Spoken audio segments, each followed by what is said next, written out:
Bonsoir, bienvenue au nom du président Jean-Noël Jeanneney pour cette dernière rencontre organisée avec le magazine littéraire. Je suis Jean-Loup Graton, responsable des manifestations culturelles à la BNF. Merci d'avoir bravé les difficultés de circulation qui, semble-t-il, sont lourdes ce soir. Nous avons l'immense honneur d'accueillir avec le magazine littéraire ce soir Monsieur Georges Steiner. Et c'est vrai que c'est une rencontre tout à fait exceptionnelle qui va se dérouler en forme de dialogue qui sera animé par Valérie Marlin-Mélé. Et ce dialogue va nous permettre de rencontrer à nouveau cet immense personnage de la littérature, de l'essai, de la philosophie. Et je ne dirai qu'un seul mot parce que je trouve que ça résume formidablement bien ce qu'est Georges Steiner. Il dit de lui qu'il est un maître à lire. Et je crois que c'est la plus belle définition qui soit. Bonne soirée.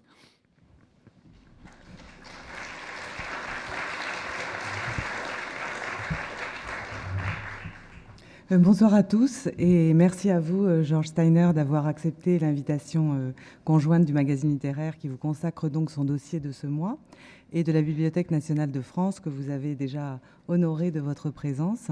Donc l'invitation est au dialogue ce soir avec un grand traducteur de 20 langues et de 300 livres seulement, Pierre-Emmanuel Dauzat, qui est votre traducteur depuis 10 ans, depuis Passion impunie, qui est aussi essayiste.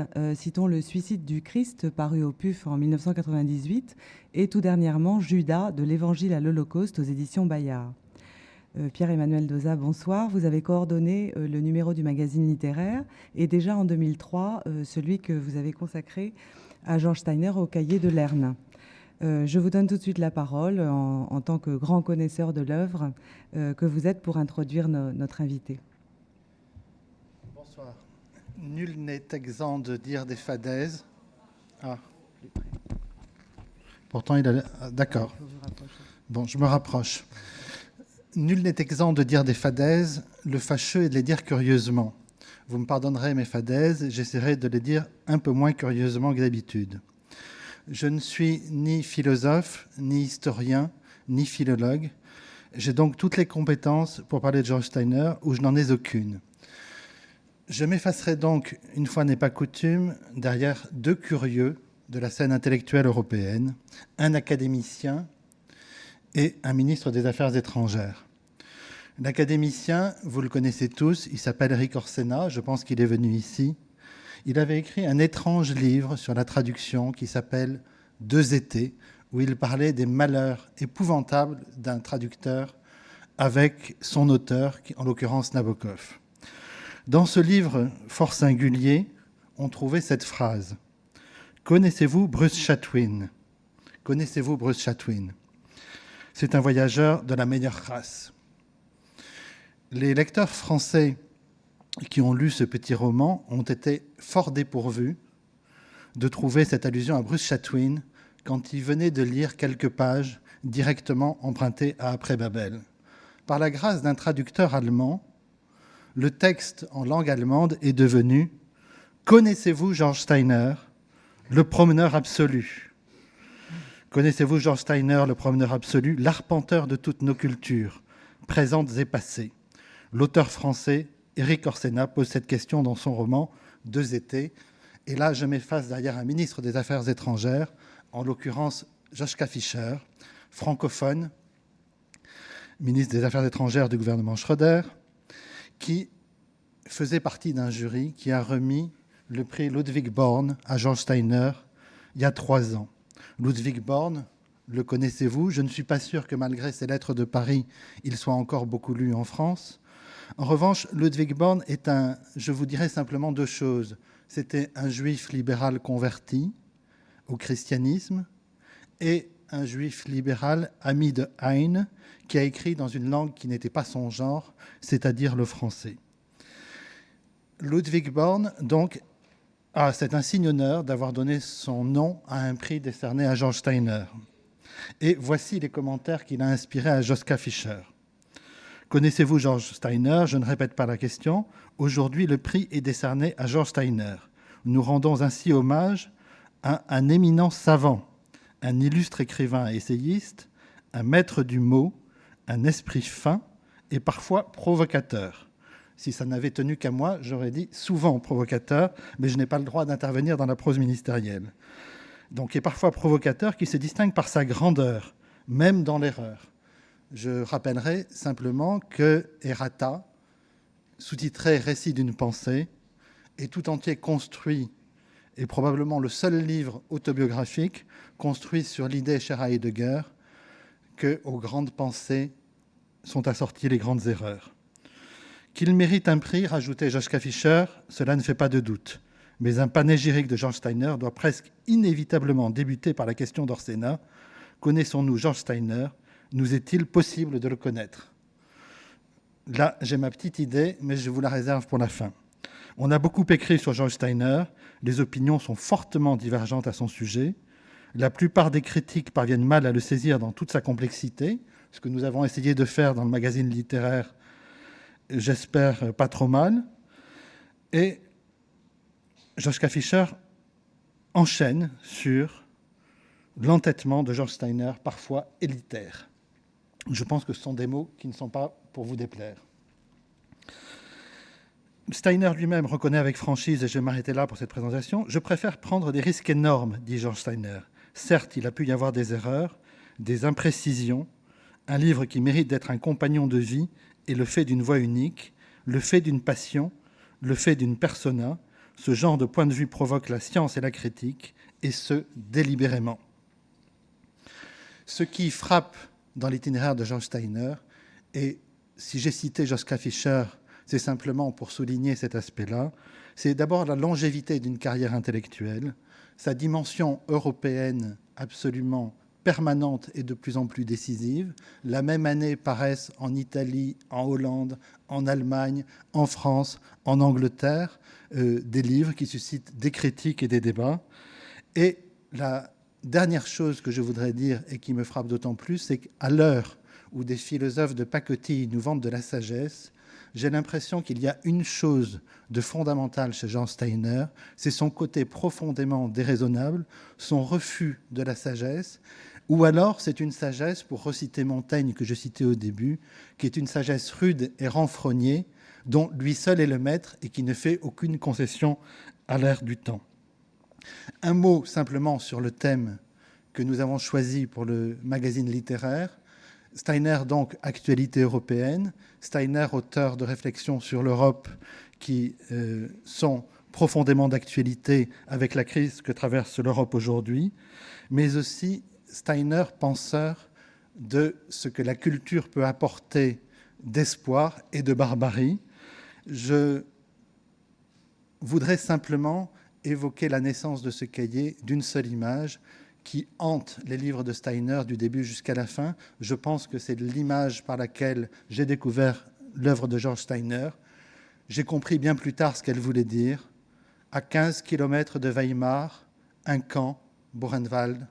À l'intérieur de ce camp, à côté des chambres d'exécution où on tuait à la chaîne des prisonniers russes, où on massacrait les internés en les jetant du haut d'une falaise. Toutes les horreurs du monde ont été concentrées là. À l'intérieur de ce camp, un désert aménagé au centre d'une forêt, un chêne, dit le chêne de Goethe. Dans cette forêt venaient autrefois Goethe et Schiller disserter. Les plus hautes pensées du 19e sont nées à l'ombre de ce chêne. Les plus grandes horreurs de la culture allemande, européenne, universelle, ont été faites aussi à proximité de ce chêne. Voilà cette image qui a inspiré le thème culture et barbarie. Thomas Bernhard disait, ce pays, parlant de l'Autriche, ce pays est absolument merveilleux. À l'étage, on joue Schubert, au sous-sol, on torture. Toute cette contradiction absolue a marqué l'œuvre de Steiner et a inspiré pour une large part la constitution de ce cahier du magazine littéraire. Merci Pierre-Emmanuel Bouza.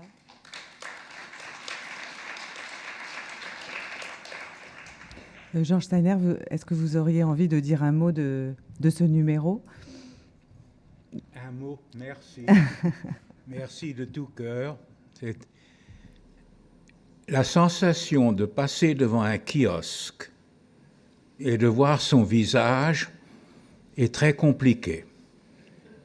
Tout d'un coup, on a l'impression qu'on n'a pas le droit d'y être, qu'il doit s'agir de quelqu'un d'autre, il y a méprise, mais c'est une joie profonde et une joie merveilleuse aussi pour mes petits-enfants qui sont là et pour mon chien sublime, transcendant, qui était sur la couverture de l'Erne, et pour toute la famille, pour toute la maison à Cambridge, dans notre jardin. Les Anglais n'y croiront pas. Les Anglais seront certains que c'est une affaire de claque, n'est-ce pas? Il y a une certaine ironie anglaise devant le succès qui n'est pas toujours une mauvaise chose. Mais je suis profondément honoré, heureux et reconnaissant. C'est tout ce que je voulais dire à ce sujet. Vous êtes dans une bibliothèque où vous avez déjà parlé de bibliothèque, mais il y a quelque chose dont vous ne parlez pas souvent, c'est votre bibliothèque. Et on ne la voit pas non plus. Elle est trop grande, bien sûr. Elle dévore la maison. J'ai un petit pavillon de travail avec 1200 livres censés être les livres de référence constants. Je me suis totalement trompé. Je cours entre la maison et le pavillon. Je les échange tout le temps. Personne n'arrive jamais, je crois, à définir la bibliothèque personnelle essentielle. Mais aujourd'hui, le livre est de plus en plus menacé, vous le savez. Le livre est en danger de devenir une forme esthétique, presque une forme d'art, parce qu'il est évident que les médias électroniques, les moyens électroniques de reproduction immédiate, de mémoire, etc., dépassent formellement la puissance du livre. C'est évident. Alors, on se trouve à un moment de transition qui est très, très difficile à interpréter. J'ai rencontré aux États-Unis des enfants prépubères qui, avec l'ordinateur, étaient à même de comprendre, d'analyser, mais aussi peut-être d'inventer des théorèmes en ce qui s'appelle la logique modale, qui est une logique assez complexe. Ils ne lisaient pas. Et vous dites à un tel enfant, tu es illettré, il ne répond pas, mais il pourrait répondre à moi, c'est toi qui es illettré. Et nous sommes devant un dialogue de sourds, car l'enfant va bientôt pouvoir manipuler des concepts formels de la plus haute sophistication et qui échappent à notre génération. N'oubliez pas que l'invention de Gutenberg, qui n'était pas vraiment une invention, le perfectionnement de cette technique, c'était une accélération de l'écriture. Ce n'était pas un changement métaphysique, ontologique. Google, le web et le net sont un changement métaphysique. Comme a dit Hegel, avec certaines nouvelles technologies, la métaphysique entière est renversée. C'est exact pour ces inventions-là. C'est un autre univers, et qui va creuser entre les générations des abîmes très, très difficiles à franchir. Mais ça va être passionnant, bien sûr. Vous avez parlé de dialogue et d'impossibilité de dialogue. Celui que vous allez avoir ce soir avec Pierre-Emmanuel Dauzat ne sera évidemment pas de ce genre. Mais je voudrais savoir qu'est-ce que vous inspire ce mot de dialogue dans la communication, comme forme de communication, et particulièrement avec un traducteur. D'abord, Pierre-Emmanuel est beaucoup plus qu'un traducteur. Il réécrit mes textes régulièrement. C'est très bien. On y découvre beaucoup de choses qu'on n'avait pas soi-même entièrement saisies. Il y a un paradoxe. Je veux le dire lentement parce que ça a l'air d'être de la mystique à dessous. Ce ne l'est pas. Une grande traduction ajoute au texte originel ce qui y était déjà. Comment peut-on ajouter quelque chose à ce qui existe déjà? Eh bien, on le peut. dans le texte original est en latence, dirait la philosophie grecque. Le très beau mot d'Aristote, entelekia, une énergie qui va exploser, une énergie du potentiel. La grande traduction révèle à l'original ce que l'original n'avait pas tout à fait compris en soi-même. C'est pour ça que les grandes traductions sont beaucoup plus rares que les grandes œuvres. Les chefs-d'œuvre de la traduction sont des réussites très, très mystérieuses. Et il y en a, peut-être on en reparlera, là où le traducteur ne connaît pas la langue de l'original. Alors ça donne vraiment le vertige. Il y a parmi les plus grandes traductions, des traductions à troisième main, pour ainsi dire, par un labyrinthe d'entremises, d'intercession, pour dire la théologie, une sorte d'intercession de la grâce. Les Chinois qu'on rencontre, les littéraires, j'ai eu le privilège d'enseigner un tout petit peu en Chine, vous disent, vous savez, sont les traductions par Ezra Pound de Li Po qui nous ont donné notre plus grand poète. Et qui vous diront, mais ils ne pouvaient pas lire un seul caractère chinois. Alors comment est-ce possible? Il y avait Judith Gauthier, il y avait le savant Fenellosa, le grand linguiste, il y avait une traduction allemande que Pound croyait comprendre, à peine.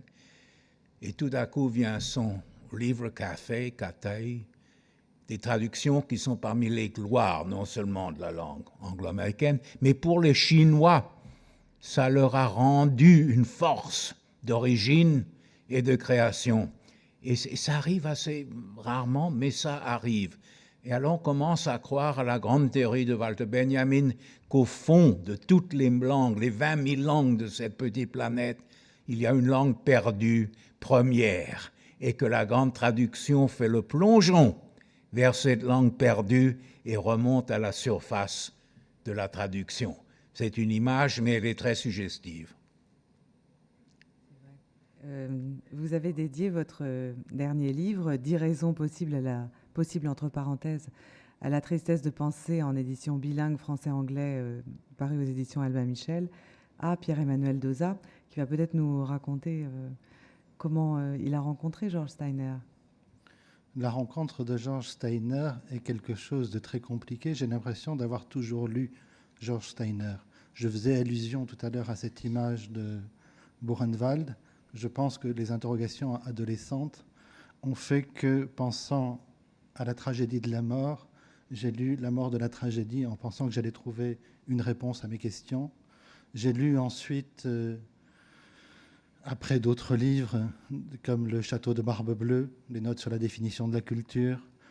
J'ai lu surtout ce livre extraordinaire d'Antigone, qui était pour moi une immense méditation, une espèce de kaddish pour les morts sans sépulture du XXe siècle, les morts de toutes les barbaries, et cette manière de repenser notre destin du XXe siècle à partir de la tragédie grecque.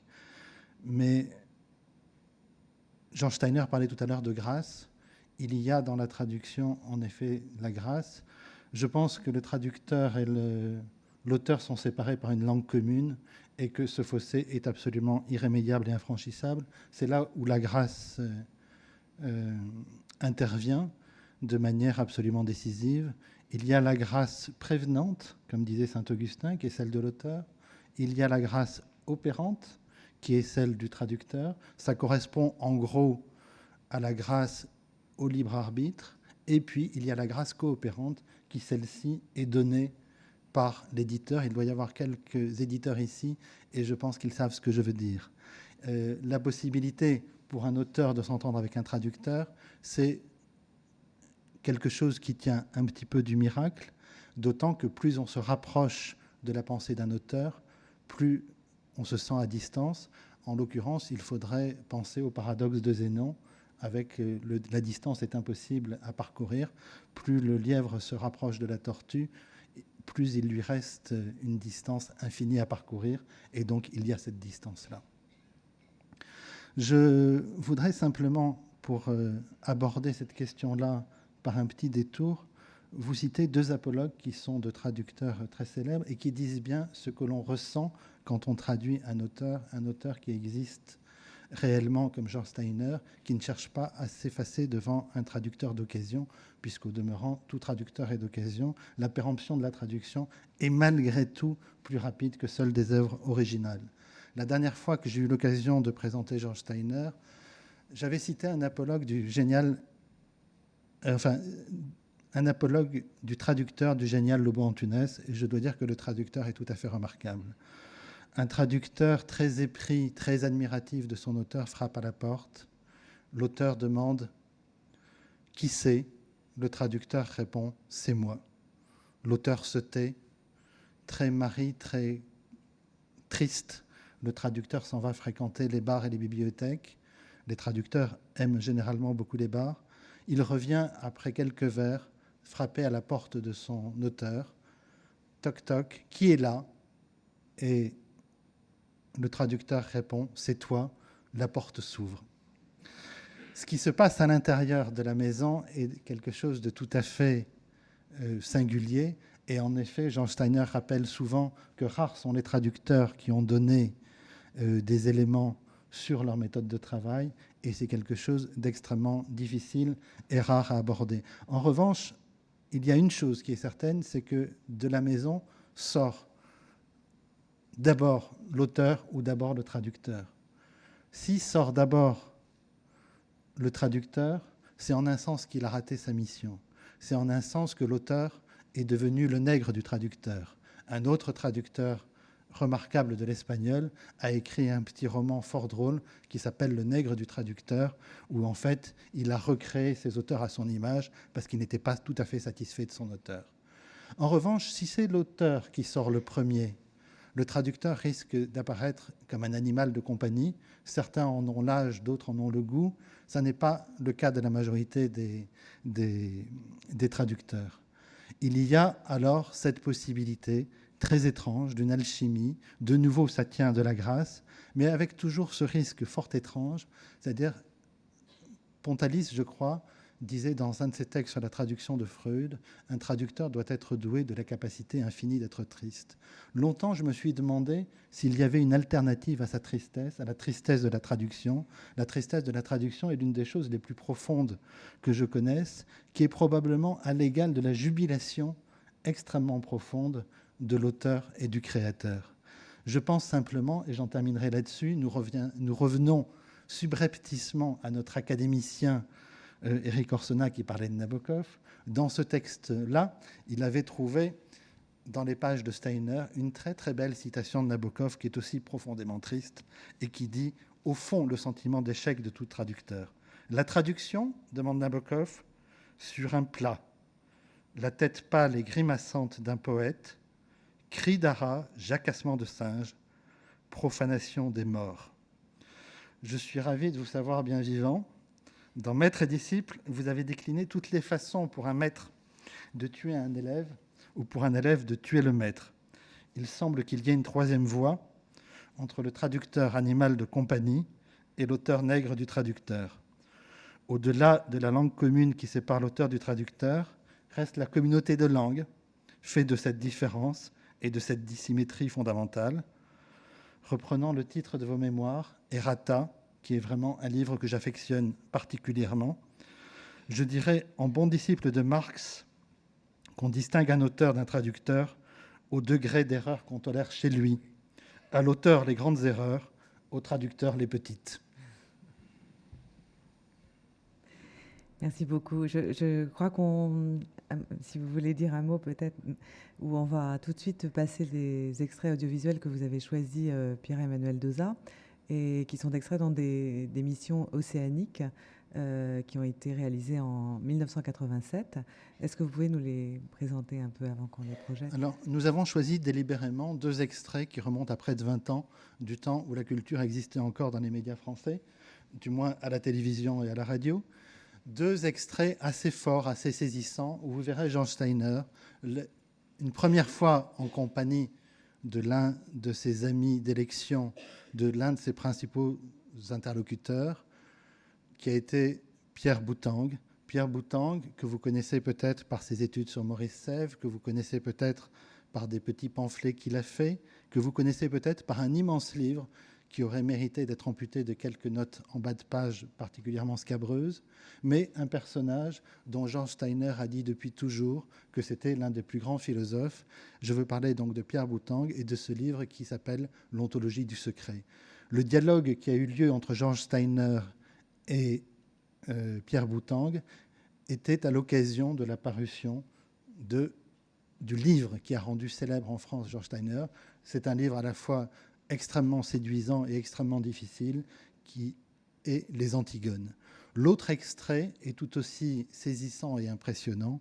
Vous y retrouverez quelques-uns des meilleurs esprits de cette moitié du XXe siècle, à commencer par Heidegger, qui a retenu beaucoup l'attention de George Steiner, et vous verrez l'interprète attitré de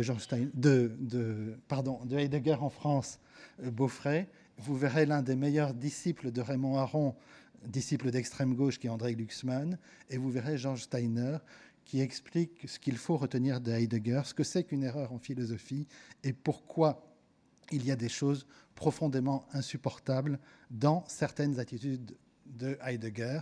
Et vous aurez une illustration que je trouve extrêmement probante de ce paradoxe, que malgré l'horreur que peut susciter certaines attitudes de Heidegger, il faut continuer à lire Heidegger, et que Être étant est l'un des sommets, sinon de la philosophie, du moins de la poésie du XXe siècle. Merci. Donc on va regarder ces extraits. Peut-être qu'on se met sur le côté.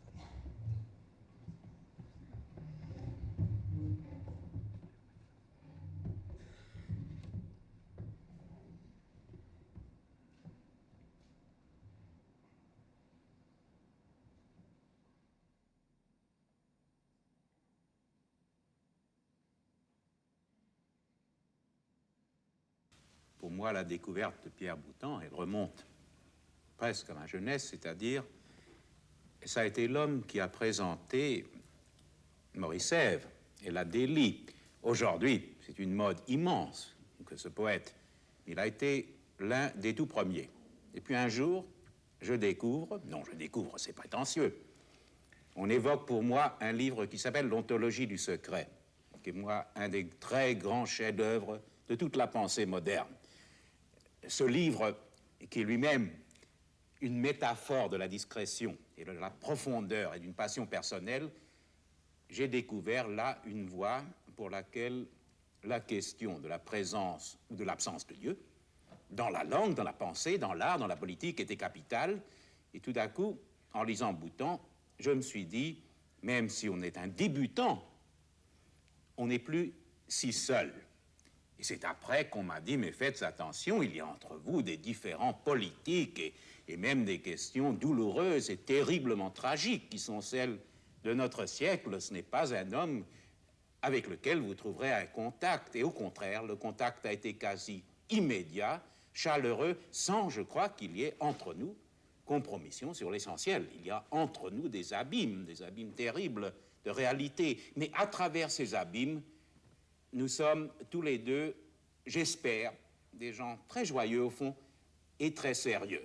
Et quand je pense à Pierre Boutang, je pense à un dicton flamand, et je ne parle pas le flamand, mais je sais, c'est une langue très difficile, très belle. Met uns ernst. Avec nous, c'est sérieux. Et à la fois, c'est très gai. Et on a trouvé, je crois, cette prise de position d'une science gaie entre nous dès le début, dans la poétique, dans la pensée religieuse, dans la pensée politique. Alors pour moi, de loin, et puis depuis un certain temps, d'un peu plus près, Pierre Boutang est un maître d'une certaine solitude, très altière, et qui de temps à autre permet la provocation d'un intérêt passionné. Il y a entre nous, bien sûr, provocation, mais je crois, c'est lui, grand latiniste, qui va m'aider là, il y a dans le sens même de provocation, celui d'un appel, d'une sommation de l'un à l'autre. Si on n'arrivera plus à se parler, alors je crois que ça serait le désespoir. Bien, alors Pierre Boutang, nous allons faire le porte-croisé. Volontiers. Je ne pensais pas que nous eussions à nous présenter l'un l'autre, parce que je sais qu'il doit s'agir d'Antigone et d'Abraham, qui sont deux personnages qui peuvent amplement remplir l'émission. Néanmoins, je dirais très vite qu'avec George Steiner, en effet, je ne me sens pas seul. Cette solitude dont vous parlez, elle est en partie mon fait, elle est en partie aussi le fait des autres, il ne faut pas se le cacher. Ça ne m'étonne pas et ça me fait plutôt plaisir, mais je dois dire, s'il y a quelqu'un avec qui j'ai envie de parler, c'est bien avec vous. Je ne dirai que ça, car au fond, je ne vous connais pas. Je ne connais que vos œuvres, je ne connais que vos réactions. Je ne connais que vous, comme vous avez dit. Vous avez dit quelqu'un qui apprend à lire un texte, ce qui me paraît tout à fait capital. J'avais appris quand j'étais petit, c'était même, je crois, un sujet de concours de l'école normale, c'était la phrase de Sainte-Beuve, le critique est un homme qui sait lire et qui apprend à lire aux autres. Mais qui sait lire, c'est d'une prétention formidable. Hein. Un homme qui essaye de lire lui-même et qui, de temps en temps, fait sentir un texte et apprend aux autres. Mais avec vous, évidemment, c'est lumineux, mais vous êtes terrible, que ce soit Babel, que ce soit Antigone, que ce soit aussi votre merveilleux transport de A à H, eh bien, vous me donnez chaque fois du travail, j'entre dans tout cela, j'ai envie de demander qu'on supprime l'émission et qu'on s'enferme pendant 4 jours à travailler et à approfondir ce que nous avons ainsi, plus ou moins, trouvé, inventé. Et c'est pourquoi je vous remercie des seules choses dont je peux remercier quelqu'un, d'exister. Mais nous voilà à peu près 200 ans après les Lumières. Et on nous racontait que finalement, c'en était fait de la torture, du massacre en Europe. Et voilà, nous vivons en ce moment, vous et moi, nous tous, une expérience historique, et on y reviendra peut-être, où au Cambodge, dans les grands massacres de Pol Pot, on enterrait vivants, on enterrait des centaines, peut-être des milliers, peut-être, dit-on, des centaines de milliers d'hommes et de femmes vivants. L'obscénité ultime, c'est-à-dire de mettre le mort à la face du soleil et le vivant dans la nuit éternelle où il suffoque, où il meurt dans l'angoisse, comme Antigone. Sophocle nous dit beaucoup plus sur notre condition actuelle d'homme que ne l'ont fait, je crois, les grands optimistes, et pour intelligents et ironiques qu'ils étaient, de l'époque des Lumières. Et un drame comme ça est toujours là pour nous dire, attention, le progrès humain, ou l'espoir humain, est une chose très, très fragile. Et sans des amarres, des attaches très fortes à la piété, et pietas, c'est un mot infiniment plus riche, une espèce de sensation du temps en nous-mêmes, une relation avec la poussière, avec ce qu'il y a, le retour dans la nuit qui n'est pas une nuit, parce qu'Antigone dit, là-bas, dans la tombe, je vais rencontrer les miens, c'est là chez moi. Il y a quelque chose de merveilleusement, est-ce que c'est le bon mot, casanier, dans la transcendance d'Antigone. Et elle rentre chez elle, elle rentre dans la mort. Et je crois que la signe même de la maturité d'un être humain, d'un homme ou d'une femme, vous qui travaillez maintenant le thème d'Adam, on y reviendra, et d'homme, la terre, c'est de pouvoir rentrer dans la mort comme si on rentrait chez soi, dans sa famille. Et nous avons très largement perdu ou voulu perdre cette possibilité. Et voilà une pièce de l'an 440 avant Jésus-Christ qui nous rappelle tout le temps à nous-mêmes. Mais comment la lire aujourd'hui? Elle fait notre extase, nous la lisons, la relisons. Est-ce que nous ne sommes pas devant la possibilité que de tels textes vont s'effacer de l'immédiat de notre conscience? J'espère que non, mais il y a des moments où, et je ne veux pas parler de culture livresque, c'est ce qu'il y a de plus banal et de plus vulgaire, quelque chose de plus profond. Comment est-ce que nous pourrons garder présent à l'immédiat, à la doigté de la sensibilité, ce sens archaïque, très ancien, et par certains côtés, et là j'aimerais bien vous entendre, pré-chrétien, très pré-chrétien, ce drame, et qui néanmoins semble vouloir toujours frapper à notre porte actuelle. Mais il est aussi très ancien, très lointain, très avant l'Évangile.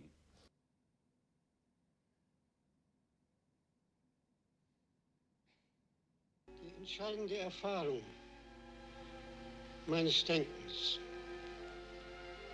Und das heißt zugleich für die abendländische Philosophie die Besinnung auf die Geschichte des abendländischen Denkens hat mir gezeigt, dass im bisherigen Denken eine Frage niemals gestellt wurde, nämlich die Frage nach dem Sein. Und diese Frage ist deshalb von Bedeutung, weil wir im abendländischen Denken das Wesen des Menschen dadurch bestimmen, dass er im Bezug zum Sein steht und existiert, indem er dem Sein entspricht. Par rapport à l'entretien, cet entretien télévisé que donne Heidegger à la télévision allemande, est-ce qu'on peut dire les choses importantes qu'il y dit, et à la limite, puisque c'est la seule fois de sa vie où il a parlé à la télévision, c'était vers 65 ou 68, je ne sais pas, il ne parle pas de ce dont parle. Alors qu'est-ce qu'il y a d'important dans cet entretien télévisé, et pourquoi, et de quoi parle-t-il? Il parle, si vous permettez, il parle de nouveau, mais pour un public qui est très difficile à définir, du fait que la question de l'être, pourquoi est-ce qu'il y a, est-ce qu'il n'y a pas rien, chez lui, bien sûr, domine toute autre réflexion. Et quand on lui demande dans cette interview, n'est-ce pas oublier l'homme, il dit au contraire. J'ai toujours posé la question de l'homme en référence, l'étant qui se réfère au mystère total de l'être. Il le dit, je crois, toujours d'une façon qui est déjà celle d'un homme pris dans son propre langage, presque dans l'étau de la prison d'une poétique tout à fait mystique, tout à fait mystérieuse. Il détestait, nous dit-il, le côté mystique, mais il s'en approche. Et l'homme qui dit ça et qui le dit, à mon sens, à un niveau de profondeur qui parfois, oui, c'est presque blasphématoire, qui parfois s'approche des plus grands penseurs religieux, de Saint-Augustin, du néoplatonisme religieux, que l'homme qui dit ça n'est pas, comme M. Glucksmann et d'autres autour de cette table le disent admirablement, ait pu penser à Auschwitz. C'est là que se pose le problème énorme, le problème qui permet à Richard Wagner, le même jour dans sa vie, nous le savons dans les journaux éberluants de Cosima Wagner, de dire, il le dit textuellement, est-ce qu'il ne faut pas peut-être brûler toutes les villes où il y a des Juifs? Il n'y a pas d'autre moyen de purifier notre vieille Europe. Et ce Richard Wagner va au piano, compose certains accords transcendants dans sa musique qui ont changé peut-être l'être même de notre sensibilité d'homme, et puis s'entretient avec un juif, le chef d'orchestre Lévy, en lui disant « Vous êtes le seul qui peut comprendre ma musique, et bien sûr, vous allez la diriger. » Et c'est devant, là, quand vous dites « Les philosophes se trompent », mais il y a quelque chose de beaucoup plus effrayant. Est-ce qu'il y a dans le même être humain, comment dire, des diachronies, des décalages de temporalité dans un être? Est-ce qu'il y a plusieurs êtres? Est-ce que ça serait vraiment là le grand paradoxe? Que le Heidegger de l'unique pensée, le monolithe, cette puissance monolithique dans cet homme, à Tottenberg, à Mesquire, l'homme qui ne bouge pas pendant 87 ans de pensée, il y a en lui, je ne comprends pas, plusieurs présences simultanées, sans rapport. Et c'est ça qui, je le dis franchement, m'effraie. C'est après 1945 que Martin Heidegger, jusqu'à sa mort, ne dit un mot, jusqu'à 1976, sur les camps, sur le monde d'Auschwitz, sur tout ce qui a changé, si l'on veut, le statut même de l'homme, du temps, de l'être et de l'histoire chez nous. Je n'ai aucune information spéciale sur ce silence, mais figurez-vous que c'est une question qui me tourmente depuis un grand nombre d'années. Et je dirais que, aussi bête que puisse paraître ma réponse, s'il y a eu silence de Heidegger, je crois que c'est parce qu'il n'a absolument pas été en état de prononcer une parole qui fût à la hauteur de l'horreur qui a été atteinte. C'est pas grand-chose que je dis là. C'est troublant devant un homme qui a prononcé pendant les années d'après-guerre des paroles qui me semblent profondément lucides et d'une importance capitale sur le danger, par exemple, que posait la technologie et la technocratie à la fois américaine et soviétique pour la planète, pour notre Europe, un homme qui n'a pas hésité à penser et repenser la politique d'après-guerre et qui, donc ça, je ne comprends absolument pas. Et ce qu'il y a de beaucoup plus grave, dans l'interview posthume trop notoire avec le Spiegel, il y a une espèce de cascade byzantine de quasi petits mensonges, une espèce d'arlequinade de l'évasion.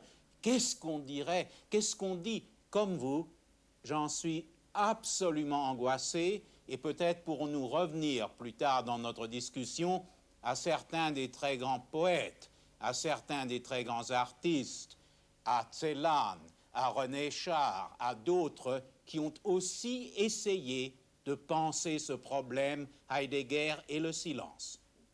Bon, je crois que la question posée par Steiner, et qu'il a posée aussi dans son livre sur Heidegger, est la bonne, la grande, la vraie et la fondamentale question. Et que la réponse de Fédier n'était pas suffisante. Je pense, il l'a dit d'ailleurs, Fédier, je pense qu'il y a donc, pour éclairer le téléspectateur, deux questions. Il y a la question du Heidegger de 1933 à 1945, du Heidegger nazi, avec sa carte du parti nazi. Et le rapport qu'il y a entre ce Heidegger nazi, qui n'est pas Barbie, à qui on ne peut pas reprocher des choses du style Barbie, qui est le nazi moyen, qui fait foison en Allemagne à cette époque. Et quel est le rapport avec sa philosophie, laquelle était écrite avant et qui a continué pendant, en évoluant. Et puis il y a une deuxième question qui, à mon avis, est beaucoup plus grave. C'est qu'en est-il de ce Heidegger entre 46 et 76, date de sa mort, c'est-à-dire pendant 30 ans, qui parle du monde, qui parle de l'Union soviétique et de l'Amérique comme étant, au fond, à renvoyer à part égale dans le domaine de la technique, de la technocratie, du Gestell, etc., etc., etc., et qui n'a pas de mots pour dire qu'il s'est passé quelque chose dans ce XXe siècle, et que ce quelque chose s'appelle Auschwitz. Alors, pour être précis, pour voir ce qu'il faut lui reprocher, je dirais, il y a une comparaison à faire. C'est avec Solzhenitsyn. Solzhenitsyn dit une chose très précise en écrivant l'archipel du Goulag, et c'est dans l'archipel du Goulag, il dit « Si je peux écrire l'archipel du Goulag, si je peux analyser le stalinisme, c'est en me rappelant que moi-même, jeune homme, j'ai été stalinien. Et c'est en examinant mon propre stalinisme et mon propre rapport à la révolution, à la science, au galon, et il le note, à l'autorité, au savoir. C'est en examinant ce rapport que je peux expliciter comment l'archipel du Goulag fut possible, comment le stalinisme fut possible. Donc, en face du chaos, du désordre du monde, que fait Socrate ou que fait Solzhenitsyn, il s'interroge sur sa propre participation au chaos. Et je dis que Heidegger, de dire qu'il est nazi, ce n'est rien dire. Ce n'est rien dire tout simplement parce que d'avoir été nazi, c'était sa chance. C'était sa chance de penser le phénomène. Et je dis, il est nazi et il est philosophe jusqu'en 1946, mais à partir de 1946 et jusqu'en 1976, il n'est plus philosophe. Parce qu'il n'arrive pas à penser son propre rapport à Auschwitz. Et cela me paraît extrêmement grave. Et c'est la seule chose qui me paraît extrêmement grave dans Heidegger. Et je dirais, quand il dit, vous l'avez vu à la télévision, là, la science ne pense pas. La science ne pense pas. Die Wissenschaft denkt nicht. Eh bien, je dis, en face de Auschwitz, et sur 30 ans de silence, il faut dire Heidegger denkt nicht. Et alors là-dessus, j'ai de fait une idée. Je dis que la manière dont il parle la technique, la manière dont il pense l'essence de la technique, explique tout à fait qu'il ne peut pas penser à Auschwitz. Tout simplement parce qu'il pense à Auschwitz comme un détail dans le Gestell, comme un détail de ce gigantesque destin de la technique. Il le pense comme un détail à mettre à côté d'autres détails qui s'appellent la bombe atomique, mais qui s'appellent aussi l'agriculture industrielle. mettre tout cela sur le même plan en disant que c'est l'abomination de l'abomination du fait de l'essence de la technique, je dis ça, c'est une manière de ne pas penser Auschwitz, de rendre Auschwitz impensable. Et ce que je reproche à Heidegger, à la pensée de Heidegger, c'est ces 30 années où il s'est acharné à rendre Auschwitz impensable.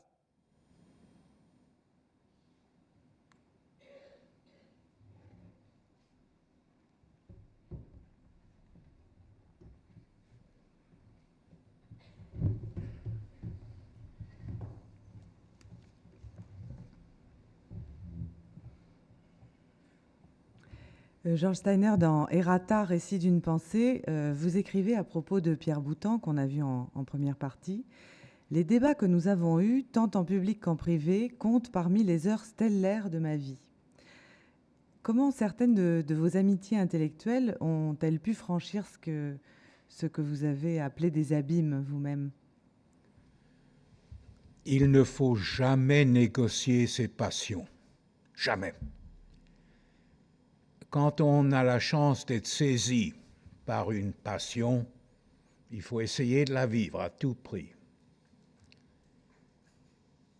Il y a en moi le cauchemar de la peur de la poltronnerie physique. Je ne sais pas comment je me comporterais devant la vraie menace physique. Boutan ne savait pas ce que voulait dire le petit mot peur. Il ne savait pas, il ne comprenait pas. Tout jeune, Philippe Ariès, dans son livre admirable, raconte le jeune Boutan qui vendait dans la rue à Paris les journaux de l'Action française est acculé à un mur par 20 communistes, jeunes communistes. Boutan pousse un cri de guerre énorme, tout à fait le même cri que les héros dans l'Iliade, cet étrange cri des Grecs, et se rue sur les 20. On le laisse presque mort dans la rue. L'ontologie du secret a été une thèse de doctorat, une des plus grandes qu'on ait jamais été. Alors très gentiment, c'était un jury comme il n'y en a pas eu deux. Il y avait Camus, il y avait Jean Val, il y avait Henri, un jury, mais qui lui disent « Écoutez, cher Monsieur Boutan, on fera ça dans l'appartement de Monsieur Val, la soutenance. C'est trop dangereux d'avoir ça dans l'Aula de la Sorbonne. » « Ah, dit Boutan, vous verrez. J'ai tout le droit à l'Aula, ce qui est techniquement correct. » C'était plein à craquer de gens qui allaient lui tomber dessus. Boutan calmement entre avec 4 barbouzes de l'Ouest, regarde l'auditoire avec son sourire de lion. Et c'était une soutenance, mais ultra brillante, grande soutenance philosophique. Et quitte. Il ne savait pas ce que c'était la peur, et ça m'a certainement profondément fasciné. Je plaide coupable. Ce n'est pas du tout être un kantien rationnel que d'être médusé par le courage, mais je le suis. Et dans tellement de la pensée abstraite, académique, il y a les grands mots sur la bataille, sur la lutte, sur la mort, de gens qui n'ont jamais eu une seconde de vrai danger. Et deuxièmement, lui et moi, on adorait lire la poésie à haute voix, et j'ai vu Boutan lire à ses petits-enfants du grec, les instruire en grec, Homère et l'Évangile, puis Virgile. Et il est mort en chantant, très très vieux, il chantait, très mal mais merveilleusement. Il chantait comme un poète grec. C'était, je l'ai dit souvent, un lion. On se quitte près de la Sorbonne. Il était quasiment totalement aveugle. Je veux lui donner un coup de main pour les marches du métro. Il fait comme ça. Il me donne une petite tape sur la joue et il descend les marches en courant, aveugle. Et c'est quelque chose qu'on voit très rarement dans notre monde tellement mandarin, tellement protégé.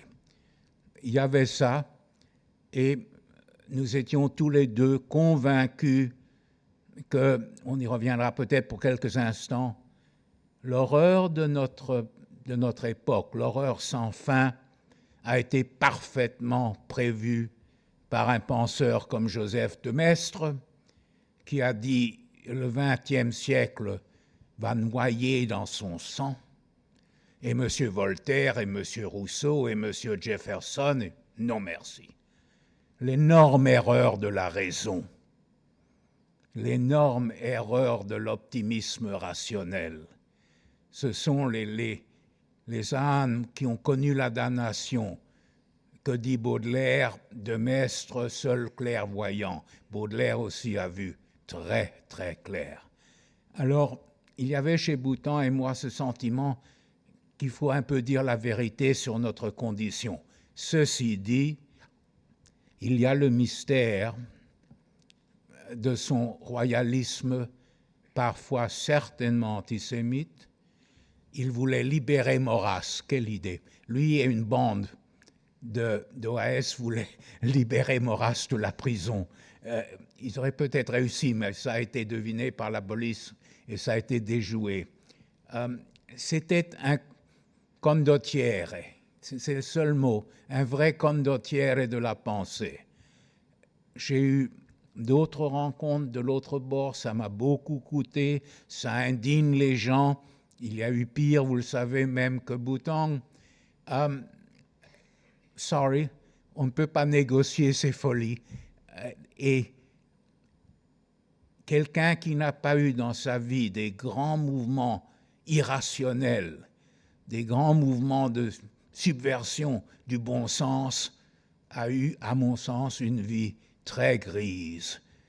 Le bon sens, c'est de l'aspirine. Il y a certainement une folie dans ce dialogue avec Boutan, mais il y a une folie qui parcourt toute l'œuvre de George Steiner, à vrai dire, puisque ce débat qu'il a vu avec Pierre Boutan, qui se situait sur le plan de la philosophie, de la philologie, de la littérature. Rappelons que Pierre Boutan était l'un des meilleurs spécialistes de La Fontaine, qu'il récitait par cœur et avec une flamme absolument extraordinaire. Il y a aussi, chez George Steiner, il y a eu d'abord cette rencontre hallucinante à laquelle on faisait allusion à Lucien Rebatté, l'auteur d'un des plus grands livres d'amour et de mystique du XXe siècle en littérature française, et en même temps un homme qui n'a jamais renoncé à une ligne de ses abjects pamphlets antisémites. Et puis, pour toujours dans la même, puisqu'on est un homme d'une pièce, d'un seul bloc, George Steiner a poursuivi ce dialogue avec lui-même. On l'a vu avec Heidegger, une pensée qui, par certains côtés, devait lui être profondément étrangère. Entre parenthèses, le dialogue que vous avez vu se situe en 87 en France, au moment où paraissait un livre qui a fait grand bruit de Victor Farias, qui expliquait les accointances périodiques ou prolongées de Heidegger avec le nazisme. Et Steiner a prolongé ce dialogue avec lui-même dans l'un des romans les plus inquiétants, les plus provoquants qu'il ait écrit et qui s'appelle Le transport de AH, où il ose présenter sous le mode de l'apologue, de la fable, Hitler en citoyen d'honneur de l'État d'Israël, en expliquant que Hitler a rendu la meilleure contribution possible. Donc il y a ce besoin chez Steiner de se confronter au proprement impensable et d'aller jusqu'au bout, ce qui fait que ça n'est pas une passion, un coup de folie, mais c'est vraiment un choix absolument essentiel. Je voudrais juste, avant que vous répondiez, évoquer un passage qui n'a pas été retenu là, mais simplement, je trouve que Les Antigones est un des plus beaux livres qui soit. Un mort sans sépulture, le siècle en a connu beaucoup, c'est la chose la plus atroce qui soit, et tous les gens qui, dans leur famille, ont eu des morts sans sépulture, savent ce que je veux dire. Pierre Boutan, dans ce passage-là, parlait de Simone Weil, curieusement, et invoquait le maréchal Pétain, qui, lui, a eu une sépulture. Et chacun sait, en France aujourd'hui, le rôle assez triste et sinistre que le gouvernement de Vichy a eu dans la déportation des Juifs. Et face à Steiner, parlant d'Antigone et d'Abraham, Pierre Boutan a osé dire un passage qui suscite chez moi toujours un certain effroi. Il a osé invoquer sa fidélité au maréchal Pétain et le droit du maréchal Pétain d'être enterré à côté de ses soldats. Il me semblait très étrange cette patience, cette compassion avec laquelle, George Steiner, vous avez écouté Boutangue jusqu'au bout, sans élever le ton, vous qui êtes réputé pour vos colères, au moins comparables à celles d'Achille. Il m'a été très surprenant et en même temps, il y a une espèce d'interrogation, d'inquiétude qui persiste en moi pour vous avoir entendu, écouter ça et continuer ce dialogue. Je ne sais pas d'où vient cette énergie et ce besoin. Et au fond, peut-être, puisque la question est la même avec Boutangue et Heidegger, ça renvoie à une question qui est essentielle pour vous, celle de votre identité juive, d'intellectuel juif, une appellation que vous n'avez jamais utilisée pour aucun de vos livres. Je me souviens d'un livre de recueil d'essais de vous que nous avions voulu publier, et j'avais eu l'idée complètement saugrenue qui a valu aux éditeurs une grosse colère. J'avais voulu qu'on intitule ça « Ma question juive », parce que j'imaginais que ça devait être une réponse à toutes sortes d'intellectuels, en général non juifs, qui ont pensé qu'il fallait traiter la question de la judéité avec celle apposée au mot « question ». Donc, je voudrais vous interroger précisément sur ce qui fait cette identité, ce relatif silence que vous avez eu sur quelque chose d'essentiel, même si, avec Heidegger, vous avez osé dire très clairement qu'il ne pense pas Auschwitz, mais il pense l'être, et que donc il faut continuer à le lire. Je voudrais voir si, 20 ans après ces discours que nous avons entendus, votre évolution, où vous souscrivez à tous les propos que vous avez tenus, où vous en êtes, à la fois par rapport à ces intellectuels, ces dialogues impossibles que vous avez menés, et puis cette question de l'identité juive aujourd'hui. D'abord, la note liminaire. Je suis, pour la première fois, invité à un programme France Culturaux. Tout début, j'étais avec un merveilleux monsieur flamand des édition du Seuil à l'époque, un superbe éditeur. Et on me demande l'interview, est-ce qu'il y a des importants romans français? Et avec un manque de tact absolu, je dis non, il y en a deux. Il y a Le Sang Noir de Guillou et il y a Les Deux Étendards de Lucien Rebattet. On quitte le studio et Flamand, qui était un gentleman, jusqu'à la fin, me dit « c'est foutu pour vous en France ». Il a dit le mot « foutu ». C'est foutu. Quand on nomme Les Deux Étendards et le nom de Rebattet pour la maison, c'est foutu. Vous n'avez ici aucun avenir. Et je dis « je regrette, je m'en fiche éperdument, c'est la vérité. Et c'est elle qui doit avoir un avenir ». Quelques semaines plus tard, arrive sous pli de pli. « Monsieur, je suis Lucien Rebattet. On m'a dit ce que vous avez dit. J'aime le courage. C'est la seule chose que j'aime. Maintenant, c'est de son côté. Et si jamais vous voulez m'affronter, alors, avec une irresponsabilité totale, j'accepte le défi. On me cherche dans un petit hôtel à Paris. Nous changeons 2 fois de voiture. On ne me laisse pas savoir où nous allons. C'était au sud de Pontoise. Maison blindée, totalement blindée. 2 magnifiques bergers allemands sur une chaîne. Magnifiques, qui auraient pu vous dévorer comme ça. Et le petit monsieur Rebattet à la porte.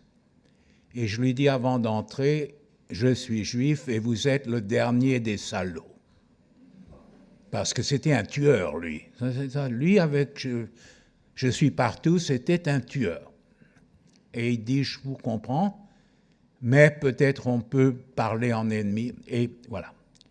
Les Deux Étendards, qu'on lit maintenant très très peu, est un des grands chefs-d'œuvre d'amour pur, d'amour, de lyrisme, d'humanité, de compassion, écrit par un homme avec les chaînes aux pieds, dans la cellule où il attendait d'être fusillé.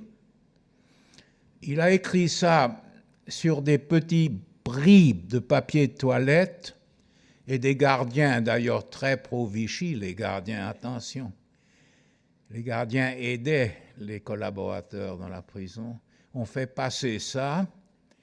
Camus le lit, dit voilà, c'est un très grand livre, il faut le publier. Camus. Et Camus met en marche la demande en grâce. Et Rebatté, après de longues années en prison, a été gracié. Je veux savoir comment le même homme, vous l'avez admirablement évoqué déjà, comment le même homme dit tuer tous les Juifs et écrit les deux étendards. C'est ça qui m'obsède. Quel est le mystère de la grande création au-delà du bien et du mal? Comme la musique qui est entièrement au-delà du bien et du mal. Donc il y avait là une fascination avec ce que j'ai beaucoup plus tard, les grammaires de la création, la question de la poiesis. Qu'est-ce qui en nous, et pourquoi est-ce que des gens merveilleux, compatissants, humains, bons, écrivent des œuvres d'une médiocrité transcendante? Dieu n'est vraiment pas juste. Et peu avant sa mort, M. Sartre, qui n'aimait pas faire de compliments, ça je vous promets, un journaliste a répondu qu'il lui avait demandé « Mais vous qui êtes immortel, etc. » Et grande rage, Sartre dit « Pas du tout. Ne savez-vous pas qu'il y a un seul de nous qui va durer? Céline. » Paf. Exact. Le voyage au bout de la nuit change la langue française. J'aurais dit Proust et Céline, parce que je suis convaincu qu'il y en a deux qui recréent la langue française. Mais on n'aurait ni Marquez, ni Günter Grass, ni Salman Rushdie, ni 30 des maîtres actuels sans Céline, et ils vous le diront. C'est des démanches de Céline, pour prendre un proverbe russe, que tombent toutes les littératures modernes depuis. Et il n'y avait pas un homme plus atroce, plus sadique. Les pamphlets de Céline, on ne peut pas les lire physiquement sans vomir. Alors expliquez-moi ça. Et nos chers professeurs de littérature n'ont rien à nous dire là-dessus. Rien. Ils n'osent pas poser la question. Maintenant, pour l'actuel.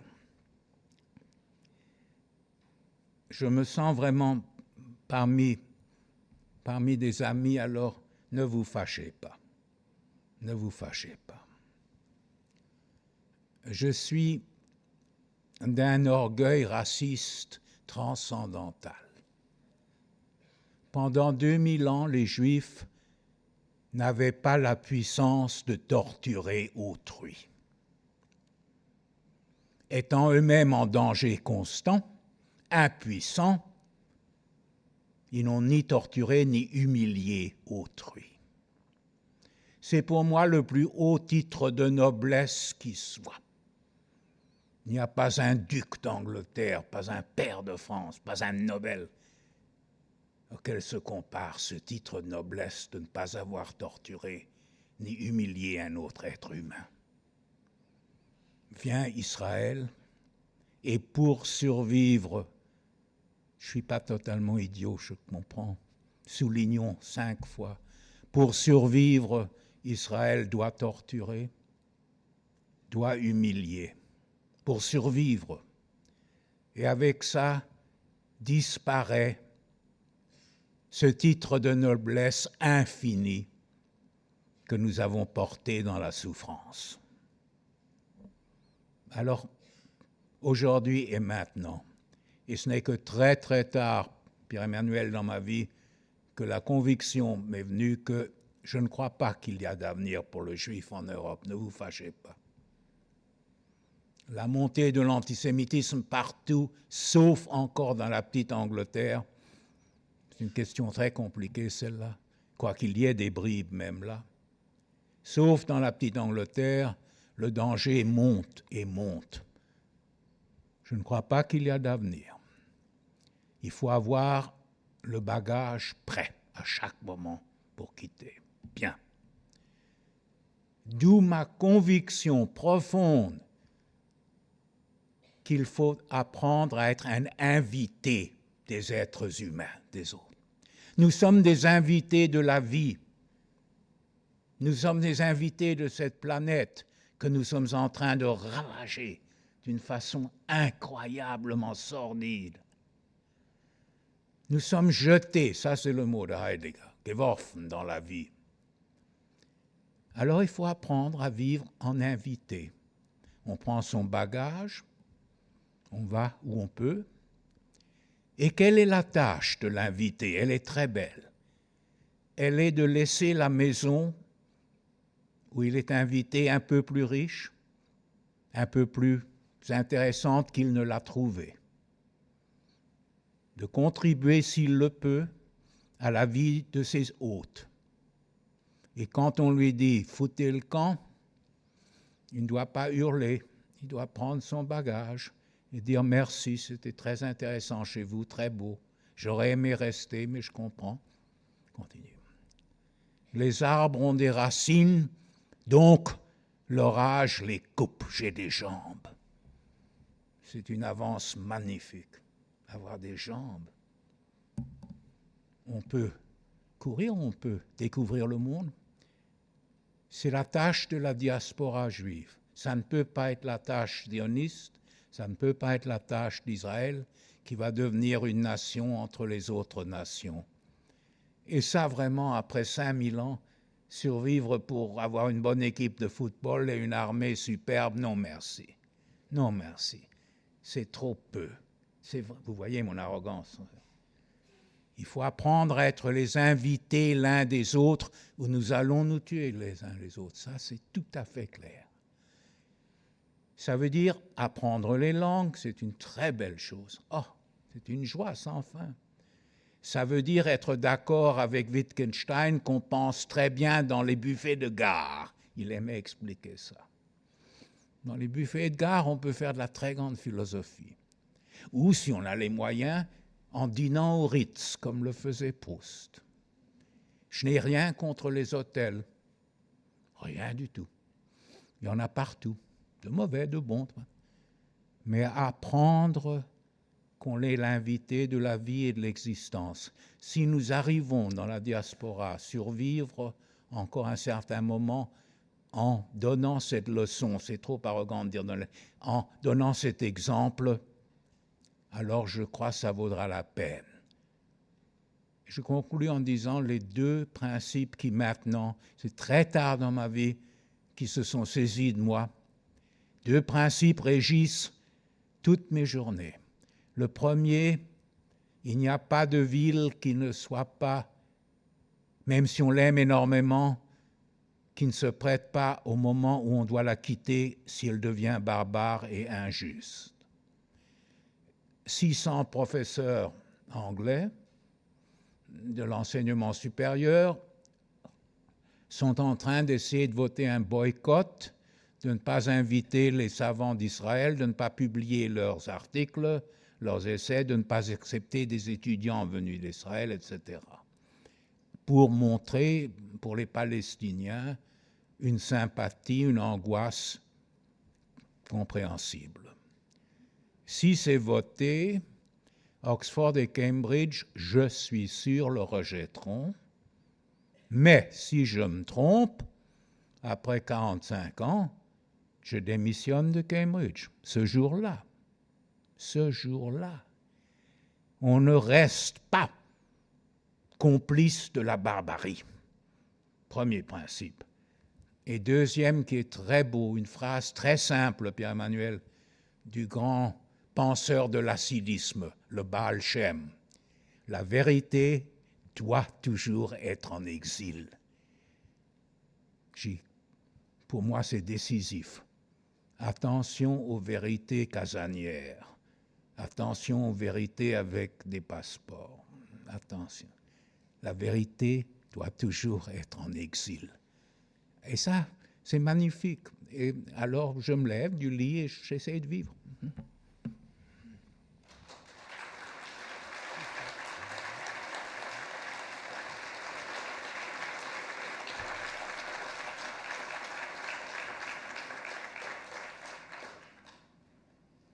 Après cet aspect de la pensée de Steiner, toujours aussi paradoxal, je voudrais faire juste une petite observation de détails concernant l'extraterritorialité. Au fond, là, l'histoire que vient de nous raconter George Steiner est celle du juif errant, et qui était vécue comme une malédiction et qui est présentée ici comme l'une des chances du peuple juif. L'extraterritorialité, telle que je l'avais comprise, c'est l'un des thèmes majeurs, qui est à mon avis l'un des fils conducteurs de l'œuvre de George Steiner, était cette possibilité donnée à chacun par la langue, et pas simplement aux juifs, de se construire une identité caméléon, de passer d'une langue à l'autre. Et ça me faisait penser beaucoup, il y a deux définitions que j'aime bien et qui ne sont pas de vous, mais qui correspondent assez bien à votre pensée. Jacques Derrida, que vous avez connu et dont vous avez défendu la candidature honoris causa à Cambridge, disait « Qu'est-ce que la déconstruction ? C'est plus d'une langue ». Votre ami Umberto Eco disait « Qu'est-ce que l'Europe ? C'est la traduction ». Il me semble qu'avec le thème de l'extraterritorialité, on a les trois domaines qui définissent votre œuvre. Ce qui m'étonne plus avec ce que vous avez dit ce soir, c'est qu'est-ce qu'il y a de proprement juif dans cette extraterritorialité. Le texte qui a donné son nom au recueil paru chez Kalman Levy il y a quelques années était un texte où vous analysiez des littératures, des formes de pensée qui n'étaient pas proprement juives, qui étaient notamment celles de Borges, de Nabokov et de quelques autres.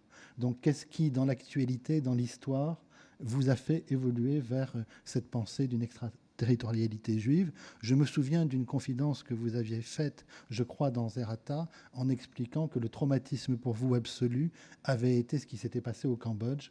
Vous l'évoquiez d'ailleurs avec Pierre Boutang en disant, mais même les rescapés de la Shoah, cet État d'Israël qui est né sur les cendres et sur ce désastre-là, même symboliquement, disiez-vous, ils auraient dû envoyer un détachement pour le principe, et ça n'a pas été fait. Et vous m'aviez dit, ce jour-là, j'ai eu pour la première fois honte d'être homme, et en un sens aussi, j'ai cru comprendre, d'être juif, c'est-à-dire d'être rattaché à cet État-là. Quand il y a eu à Paris, tout le monde ici est beaucoup trop jeune pour ça. Souvenir, il y a eu les croix de feu dans la rue. Un monsieur, un colonel Larocque, personne n'y pense plus, qui faisait des processions dans le 16e arrondissement et dans la rue très juive, rue de la Pompe, près du lycée où j'ai fait mes petits débuts à Janson de Sailly. Et un jour, maman vient courant me chercher, vite, vite, rentre. Monsieur Larocque s'approche, vous pouvez entendre les cris « Mort aux Juifs »,« Mort aux Juifs ». Et nous rentrons dans l'appartement et maman baisse les stores. Et mon père arrive et dit « Lève les stores », tout de suite. Il me prend sur le balcon et dit « Tu vas regarder ça de très près, tu n'auras jamais peur, ça s'appelle l'histoire ». C'était décisif pour ma vie, tu n'auras jamais peur, ça s'appelle l'histoire. Et nous avons su, je crois, dès ma naissance, en 1929, qu'il faudrait se mettre en mouvement, qu'il faudrait quitter. Et il n'y a pas de pays qui ne puisse pas trahir ses habitants juifs, quand vient le moment. Ça n'a rien à faire de spécial à la France, quoique depuis l'affaire Dreyfus, ça se préparait en France. L'Autriche, c'est beaucoup pire. Vous avez le mystère très intéressant d'un antisémitisme sauvage là où il n'y a pas de juifs. Les lecteurs les plus assidus des protocoles de Zion sont les Japonais. Je voudrais comprendre. Aujourd'hui, en Autriche et en Pologne, où il n'y a quasiment plus de juifs, l'antisémitisme brûle d'une flamme dévoratrice. Bien. Alors, être exterritorial, tourner ça en richesse. On n'oublie pas, si on lit Pierre-Emmanuel, qui est un expert dans la question, on oublie que pendant des siècles et des siècles, l'Europe écrivait en latin et dans la langue nationale. Le premier volume des poèmes de Milton, des grands poèmes en hébreu, italien, grec, latin et anglais, le Lycidas. Bien, le nationalisme, le barésisme, Blut und Boden, le sol et le sang, l'idée d'une seule langue, est très récente, historiquement. Il ne fait pas vraiment partie, je crois, du génie de l'Europe. Et nous avons maintenant toute une constellation d'écrivains polyglottes, à partir d'Oscar Wilde, dont toute une série de chefs-d'œuvre sont en français, de Joseph Conrad, bien sûr, et puis viennent Borges, Nabokov, toute une série d'écrivains, Beckett avant tout, les plus grands, qui écrivent en plusieurs langues. Et peut-être nous allons revenir très lentement vers cette situation de l'humanisme du XVIe, du XVIIe, encore du XVIIIe, où on écrivait en plusieurs langues et que la condition en ce moment, il ne faut pas abuser de votre patience. J'ai dit il y a 25 ans, 30 ans, qu'en regardant le ciel, les étoiles devenaient jaunes sur l'Europe, comme les étoiles qu'ont dû porter tous les Juifs. Et les étoiles deviennent jaunes, ça veut dire, je crois, que dans le monde après la Shoah, des centaines de millions de gens deviennent des Juifs plus ou moins honoraires, réfugiés, immigrants, cherchant asile. Tout le monde est en mouvement maintenant. Enfantin de croire que les patrouilles navales dans la Méditerranée peuvent arrêter les milliers qui viennent chaque nuit dans l'Espagne, dans la Grèce, dans l'Italie, sur les îles, le Maghreb qui vient. Le monde est en mouvement. Personne ne peut prévoir ce que sera l'Europe si la Turquie entre vraiment parmi nous. Alors, peut-être d'autres vont apprendre à être les invités de leur hôte. Mais c'est magnifique, c'est vraiment magnifique. On devient tellement paresseux à ne pas apprendre les langues, à ne pas comprendre. Quelle civilisation n'est pas intéressante, grand Dieu? Quelle ville ne vaut pas la peine d'être vue, pour ainsi dire? Pensez à Joyce, aux langues de Joyce. Pensez à la création joycienne de polylangues, pour ainsi dire. C'est une situation très, très intéressante et en même temps, on comprend parfaitement la crise française qui est très, très profonde, vous le savez. Loin au-delà de l'économie ou de la sociologie, est une crise de langage.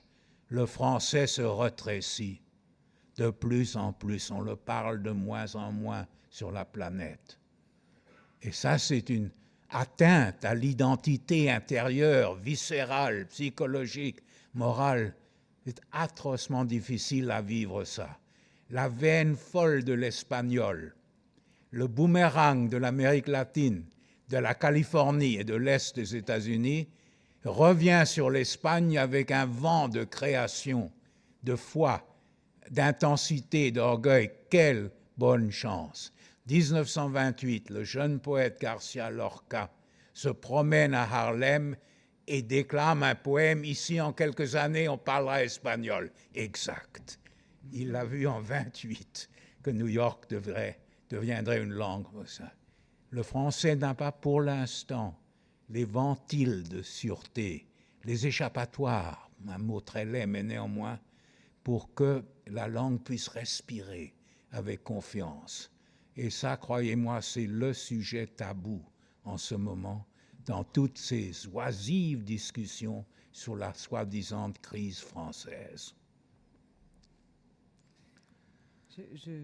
Je me permets de lire justement, en écho à ce que vous venez de dire, George Steiner, un petit extrait de votre préface à Murmure, ce recueil de poèmes poèmes écrits par les élèves de Cécile Ladjali, qui avait réalisé en tant que professeur avec sa classe de secondaire au lycée de Noisy-le-Grand un travail sur les classiques. Et elle raconte d'ailleurs son expérience dans le magazine littéraire. Et vous écrivez dans la préface que vous avez fait à ce recueil, et il est plus qu'émouvant de noter que les participants au Murmure forment un éventail ethnique somptueux, que de peuples, que de langues maternelles, que de legs spirituels, radicalement divers dans ce palmarès. C'est nous faire savoir que l'exil, l'émigration, la condition du marginalisé, la perte de la langue maternelle sont devenues la norme sur la planète en tourmente. Les étoiles deviennent jaunes, aussi pour les autres. En vous entendant tout à l'heure, j'avais un curieux sentiment et j'ai pensé à Proust.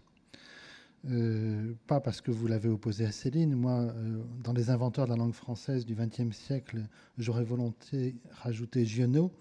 Et malgré tout, je continuerai à enlever Céline. Et je pense qu'il y a des œuvres traduites comme celle de Joyce qui ont infiniment plus enrichi le français que la prose que je trouve toujours, encore, et demain encore abjecte de Céline. Je pensais à Proust tout simplement, il disait « et dire que j'ai eu mon plus grand amour pour des femmes qui n'étaient pas mon genre ». Et j'ai l'impression que dans vos amitiés intellectuelles et dans vos passions littéraires, il y a un côté proustien en ce sens-là. Cela étant, vous avez parlé de Louis Guillou, qui est un immense écrivain et qui était un homme d'une générosité et d'une bonté rare. Vous avez parlé dans votre œuvre, au gré de vos lectures et de vos écritures, de différents personnages extrêmement puissants et attachants et qui étaient des hommes dont on peut dire qu'ils étaient bons et qu'ils avaient une éthique et une responsabilité rare. Je pense notamment, j'aimerais bien que vous en parliez parce que ça rejoint beaucoup d'aspects de votre œuvre et ça rejoint aussi la question que vous évoquiez de l'ancrage territorial de la judéité. Je pense à Gershom Scholem, à qui vous devez beaucoup et avec qui vous avez eu un lien extrêmement intéressant, lui-même ayant été un sioniste de toujours, étant resté fidèle à ce sionisme, et en même temps, par-delà vos différences, et en toute responsabilité et en toute amitié, vous avez eu un dialogue que je crois extrêmement fécond, à tel point que vous avez reçu cette chose inespérée pour n'importe quel grand savant, c'est-à-dire l'espèce d'onction de Gershom Scholem,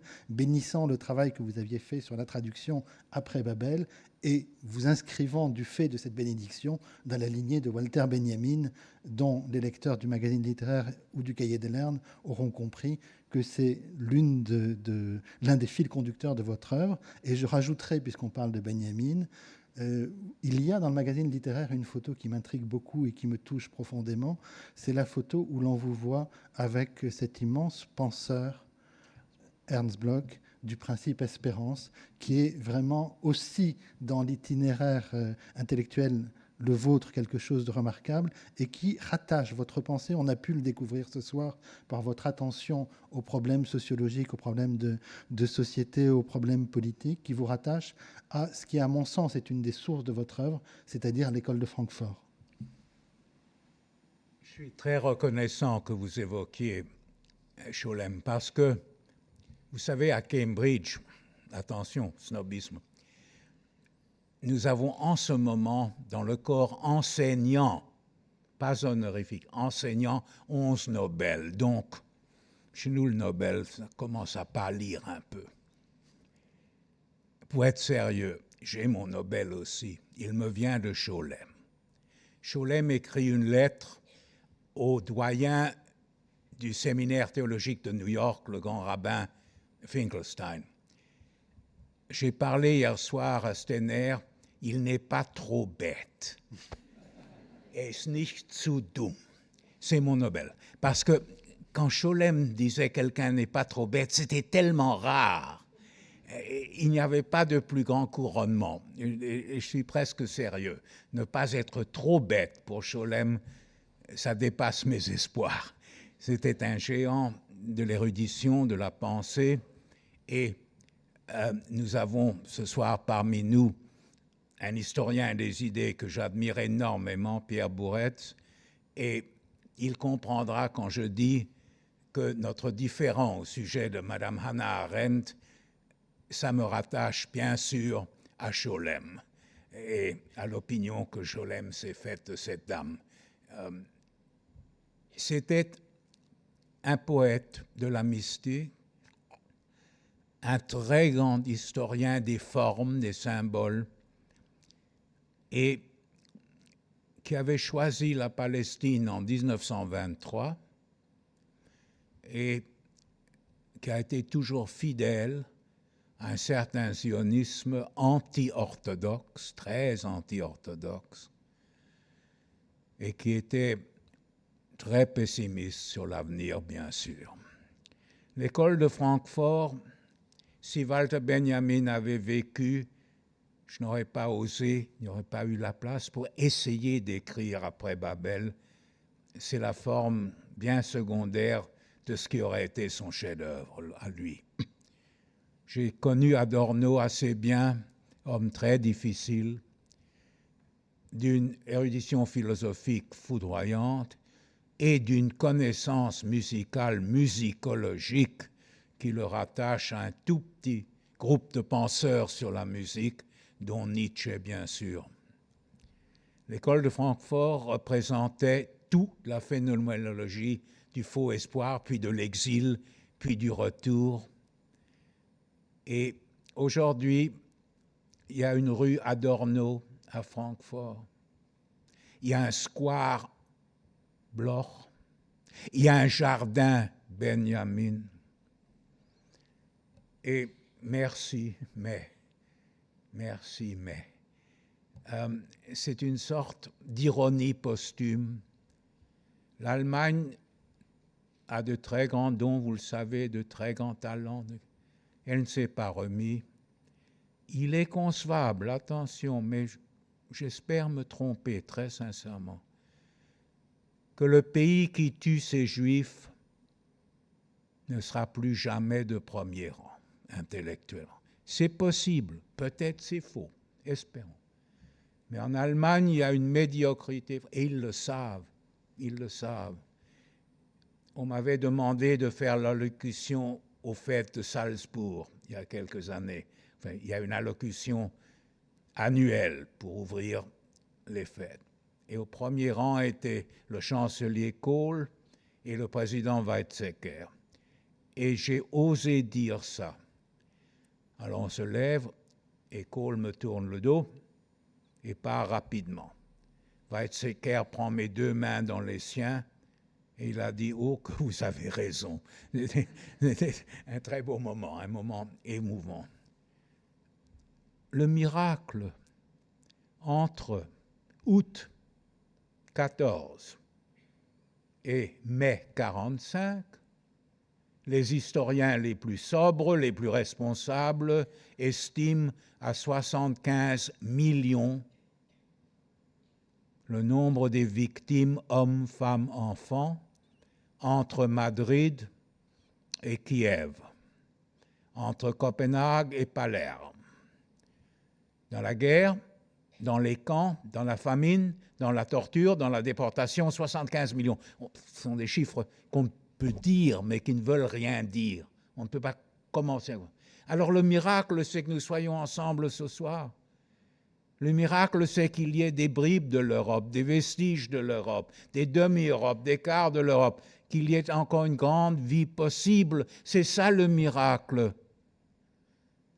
L'homme est très, très tenace. Après tout, si vous rendez visite maintenant à Hiroshima et Nagasaki, ce sont des villes qui fleurissent, d'une puissance économique extrême, d'une cohésion sociale extrême. Comment est-ce possible? Comment est-ce possible? Comment est-ce que les fantômes ne viennent pas nous étrangler la nuit, comme dans les grandes pièces tragiques grecques, où le sang des fantômes vient étrangler les vivants, comme dit Cassandre? C'est magnifique, c'est étonnant, mais il ne faut pas parier trop. Il y a plein d'incertitudes qui se préparent, je l'ai dit, et je crois que pour vos enfants, c'est un conseil excellent d'apprendre des langues. Et ça peut devenir très utile.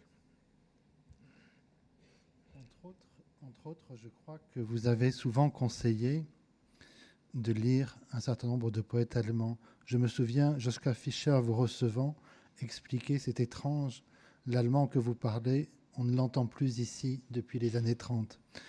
Je dois dire malgré tout que vous avez été en France, en Europe, probablement dans le monde anglo-saxon, l'un des découvreurs de Paul Celan, et de toute cette jeune littérature faisant partie du groupe 47 qui a essayé de sortir l'allemand de la gangue du nazisme et de réinventer une langue pour dire des choses nouvelles et des mots d'espoir. Et je pense que le miracle dont vous parliez, il s'est produit au moins là. Et je crois, en tout cas pour l'Allemagne, que vous êtes très attentif à la jeune littérature. Et j'ai cru comprendre que certains jeunes poètes, aujourd'hui, retiraient votre attention. Je dis ça un petit peu par provocation parce qu'on vous reproche beaucoup en France, notamment dans les dernières pages du magazine littéraire, de ne pas être attentif à la jeune littérature et à ce qui peut se créer. Et alors, je voudrais compléter juste la question, puisqu'on a avec Valérie Marin-Lamellé, qui est spécialiste de francophonie, et qui s'intéresse beaucoup à la manière dont la langue française est hybridée par les langues étrangères. On a cette chance extraordinaire, depuis quelques années en France, d'avoir la littérature des Antilles qui est en pleine ébullition, et on a la littérature algérienne, notamment un immense romancier qui n'est peut-être pas encore traduit en anglais ou en allemand, qui est Boualem Sansal, qui a écrit un livre génial qui s'appelle L'enfant fou de l'arbre creux, et qui rénove en profondeur aussi la langue française, parce qu'au fond, je reviens à notre débat avec Boutang, et cette manière, je trouve que la langue française aussi a été capable de dire des mots affreux, des mots de mort, et que j'aurais aimé, par exemple, que Boutang, à 40 ans de distance, ose dire qu'il pouvait regretter des choses. Mais finalement, vous avez toujours dit qu'on ne peut pas demander pardon à la place des morts. Mais est-ce que quelqu'un qui a voulu la mort des autres, et vous avez été en face aussi bien de Heidegger que de Rebatté, que de Boutang, de gens qui, d'une manière ou d'une autre, se sont servis des mots pour réclamer la mort d'un ennemi, et en l'occurrence du juif? Comment peut-on effacer ça? Et puisque vous avez été l'un des premiers à voir renaître une langue allemande qui ne soit pas de mort, comment avez-vous repéré ça? Et n'est-ce pas, au fond, le plus bel espoir qui va contre votre pessimisme? 2 points. Mea culpa, absolument juste. Je suis pas assez, mais c'est aussi une question d'âge, de fatigue, de temps, au courant des nouveautés en France. Mea culpa. Mais un pays qui a produit le jargon de la déconstruction, le bluff complet des idoles récentes en France, ça décourage. Dans mon collège, un des plus grands Nobel qui soit, mais qui, comme les autres scientifiques, est un gentleman modeste, vient un soir, l'histoire est totalement vraie, pas ben trovato, avec une page d'un texte, il dit, écoute, aide-moi, je ne comprends pas un mot. C'était M. Lacan. Et moi, j'ai eu honte devant cet homme. J'ai eu honte. J'ai bluffé, il faut savoir que c'était du bluff. Que la langue française est si mal résistée aux modes dites philosophiques. Elles ne sont pas philosophiques. C'est du dada, du surréalisme. J'ai entendu un séminaire précisément sur les Antigones. On a le droit d'une vulgarité, n'est-ce pas, une par soir, où le grand monsieur disait que quand Créon veut convaincre Antigone, c'est qu'il veut vaincre son con. Alors j'ai quitté la salle. Et c'est des jeux de mots comme ça, enfantins, du post-dadaïsme le plus évident, qui nourrissent les idoles du monde culturel. Alors on est découragé. Il y a beaucoup moins de ça en Allemagne. Il y a maintenant un très grand poète, Durs Grünbein, après Celan, après Peter Huchel. Est-ce qu'il y a après Char et Michaud et Saint-Jean-Perse? Il faudrait que j'en sache plus. C'est de ma faute. Dernier point, Heidegger, qui nous hante, bien sûr, avait cette méchante parole à son séminaire: si on est trop bête pour penser, on raconte une anecdote. C'est terrible. C'est terrible, n'est-ce pas? Ça nous détruit, nous tous, d'un coup. Et pas une anecdote, c'est une vérité qui peut-être résume toute notre soirée. Proust a dit à Scott Moncrief, son grand traducteur, « Ma langue maternelle, c'est l'anglais. » Scott dit, « Mais expliquez-vous. » Mais oui, quand je traduisais Ruskin, sachant très peu d'anglais, maman faisait les brouillons et les glissait sous ma porte au matin. L'anglais, c'est ma langue maternelle. Et ça, je trouve d'une telle beauté qu'il n'y a rien à y ajouter. Merci Georges Steiner, merci Pierre-Emmanuel Dozard. On va peut-être laisser maintenant le public poser des questions à Georges Steiner, à nos invités. C'est toujours un petit peu intimidant et long à se mettre en place, mais pas si long, monsieur.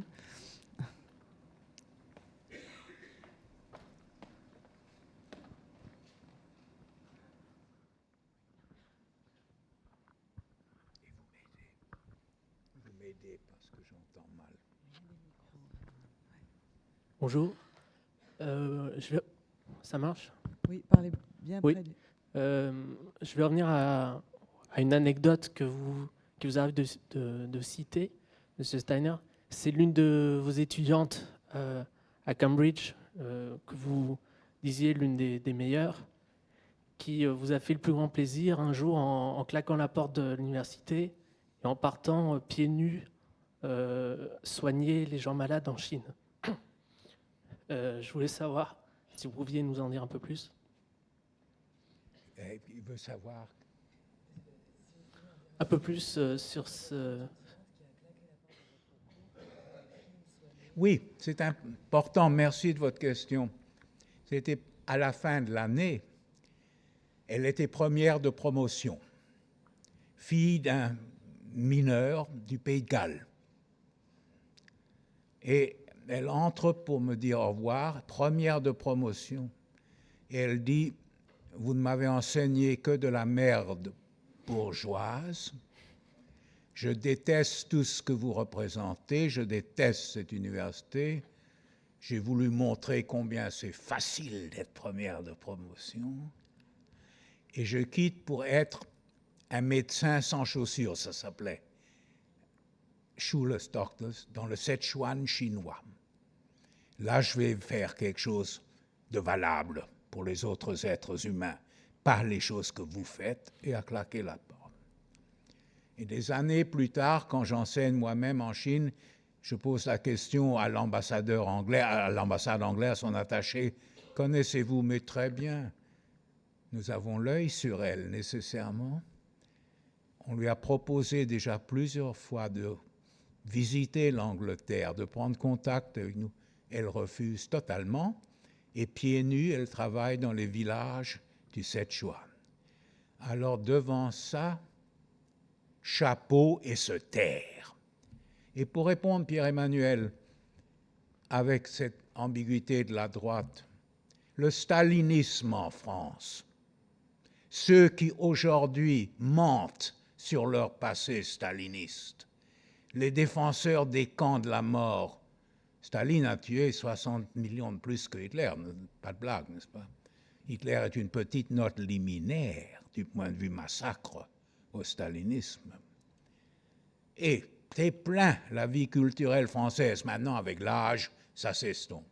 Mais pendant toute ma vie, c'était plein de sympathisants, de menteurs de la gauche, et qui, une fois que le vent a viré, pas un mot. Où sont les grandes autocritiques? Où sont les grandes autocritiques de la gauche? Il y en a eu. Il y en a eu. Il y a quelques très beaux livres pour dire pourquoi on a quitté le parti. Mais souvent, ils l'ont quitté après la Hongrie, après la Tchécoslovaquie. Tout le monde qui voulait comprendre ce qui se passait dans la guerre civile en Espagne, le grand livre de Borkenau, Le Léviathan, où la GPU assassinait méthodiquement à Barcelone, à Madrid, où on torturait à mort les dissidents de gauche. C'était dans Orwell, tout le monde pouvait le lire dans les livres de poche. Non, le mythe de cette guerre d'Espagne et du rôle héroïque des brigades rouges. Attention, de part et d'autre, le mensonge a été l'industrie nationale.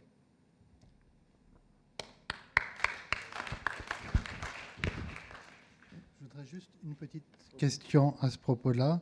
Vous avez rencontré aussi, parmi les grands penseurs, en dehors de Ernst Bloch, dont on a parlé tout à l'heure, Lukács, qui vous a beaucoup marqué et avec qui vous avez eu un dialogue tout à fait étonnant.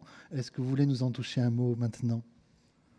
Lukács a vécu son siècle. J'ai rencontré deux hommes qui, dans leur vie, résumaient le siècle. Deux Hongrois juifs, bien sûr, Köstler et Lukács. Très différents, etc. Mais Lukács avait vécu toute l'horreur du siècle.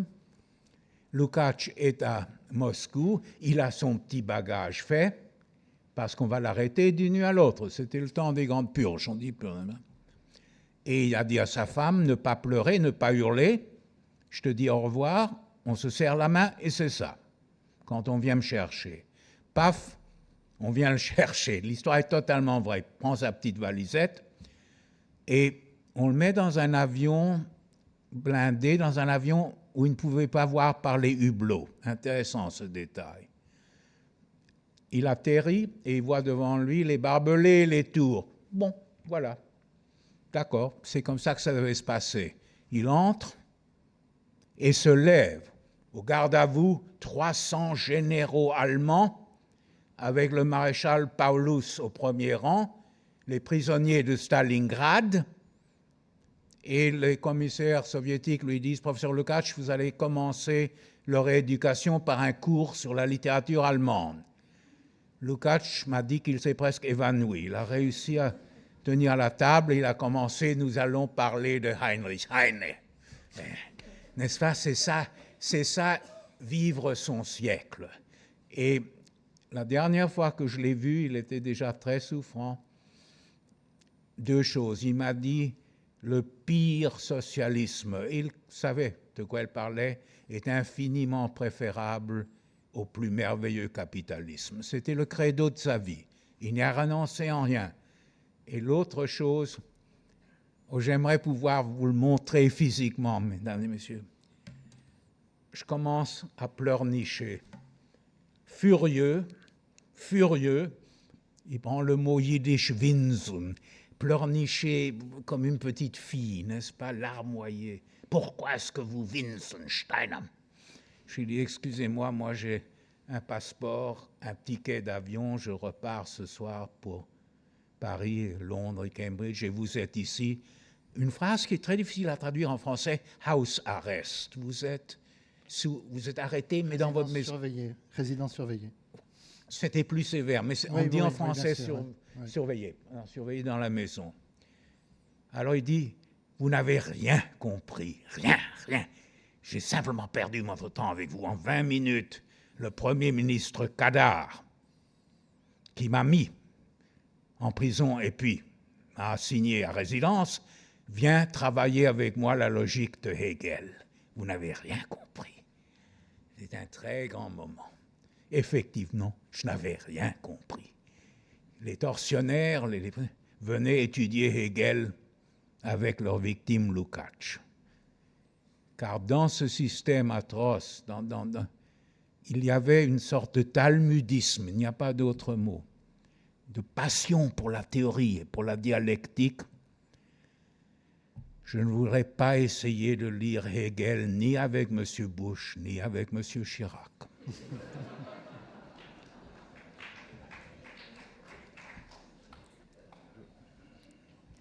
Madame, oui. S'il vous plaît, je voudrais revenir au problème de la traduction.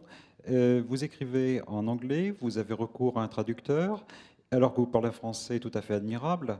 La première question est, est-ce que vous avez envisagé de donner vous-même plusieurs versions d'un même ouvrage, c'est-à-dire peut-être non pas de traduire, mais peut-être de proposer de réécrire carrément le même article ou le même ouvrage dans une autre langue. Et la seconde question serait, comment travaillez-vous très concrètement avec votre traducteur?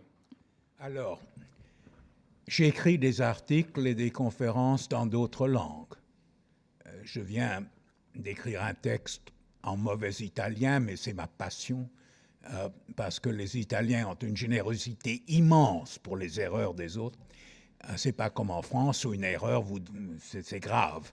On perd son statut social avec un faux subjonctif. Pas en Italie. Alors j'écris en italien, en allemand, en français, en anglais, pour des conférences, des colloques, des articles, parfois des recensions de livres. Mais j'écris les textes un peu plus longs, avec un peu de substance, en anglais, parce que, bien sûr, c'est la langue qui est traduite immédiatement partout au monde. C'est la langue planétaire. Oh, ironie, c'est la lingua franca. Ironie. Très difficile pour certains auteurs français de se faire traduire s'ils ne sont pas très à la mode. L'anglais passe presque partout en traduction. J'essaye d'apprendre de mes traducteurs. Avec Pierre-Emmanuel et sa blague à part, c'est une grande leçon et une grande passion de voir comment il traite le texte. J'ai d'excellents traducteurs italiens. L'allemand, j'essaie de réécrire avec le traducteur. Ce petit livre sur les 10 raisons de la tristesse de la pensée m'a donné un grand choc. Quand j'ai reçu les épreuves du texte allemand, ça va paraître maintenant chez Urkam, et je me suis dit, mince, alors tu as écrit ce livre inconsciemment en allemand. Et c'est exact. C'est l'anglais qui est la langue empruntée dans ce livre. C'était inconscient, sous-conscient, c'est sur Schelling, c'est sur la métaphysique de l'oubli et de la tristesse, un thème très allemand, et mon inconscient savait bien plus que moi. C'est la seule façon dont je peux m'exprimer. À d'autres moments, je sais, lorsque j'ai eu ma querelle avec l'Université Cambridge, il s'agissait d'un certain nationalisme linguistique. Pour enseigner la littérature anglaise, il faut être né dans le monde anglo-saxon, dans l'école, la public school anglaise. Ce n'est plus vrai du tout, c'était un moment de chauvinisme d'après-guerre en Angleterre. Ce n'est plus le cas. Simplement parce que les grands romanciers, Saul Bellow, Philip Roth, Malamud, Cynthia Ozick, sont tous des juifs. Et que cette domination juive de la littérature américaine, une dernière vulgarité permise, c'est le moment où on nous a honoré un groupe d'écrivains à l'Académie américaine, qui était jadis tout ce qu'il y a de plus guindé, de plus antisémite. Bien, ça a changé. Alors il y a un moment, histoire de nouveau totalement vraie, dans la cérémonie, on s'interrompt pour respirer et nous allons aux toilettes. Malamud, Roth, Bellow, Mailer et moi-même. On est dans la toilette. La très belle tête merveilleuse de John Updike passe par la porte. Est-ce qu'un goy a le droit de pisser? C'était un des grands moments dans l'histoire de la littérature américaine, n'est-ce pas? Et je me suis dit, tiens, les choses ont bien changé. Alors, tout dernière, si je peux conclure, parce que la soirée est longue. Avant tout, savoir que les choses qui nous arrivent, aussi les pires, sont passionnantes. Que le privilège des problèmes, c'est d'être passionnant. Et de se dire chaque jour avec Nietzsche, méchant monsieur aussi, avec Nietzsche qui est maintenant à l'agrégation, ça m'amuse énormément, dans les librairies, programme d'agrégation Nietzsche, plutôt Deleuze que Nietzsche, mais ça ne fait rien. On reviendra à Nietzsche. Et qu'a dit Nietzsche? Si ça ne vous tue pas, ça vous rend plus fort. Wenn es sie nicht tötet, macht es sie stärker. C'est très, très beau. Et peut-être c'est très, très vrai.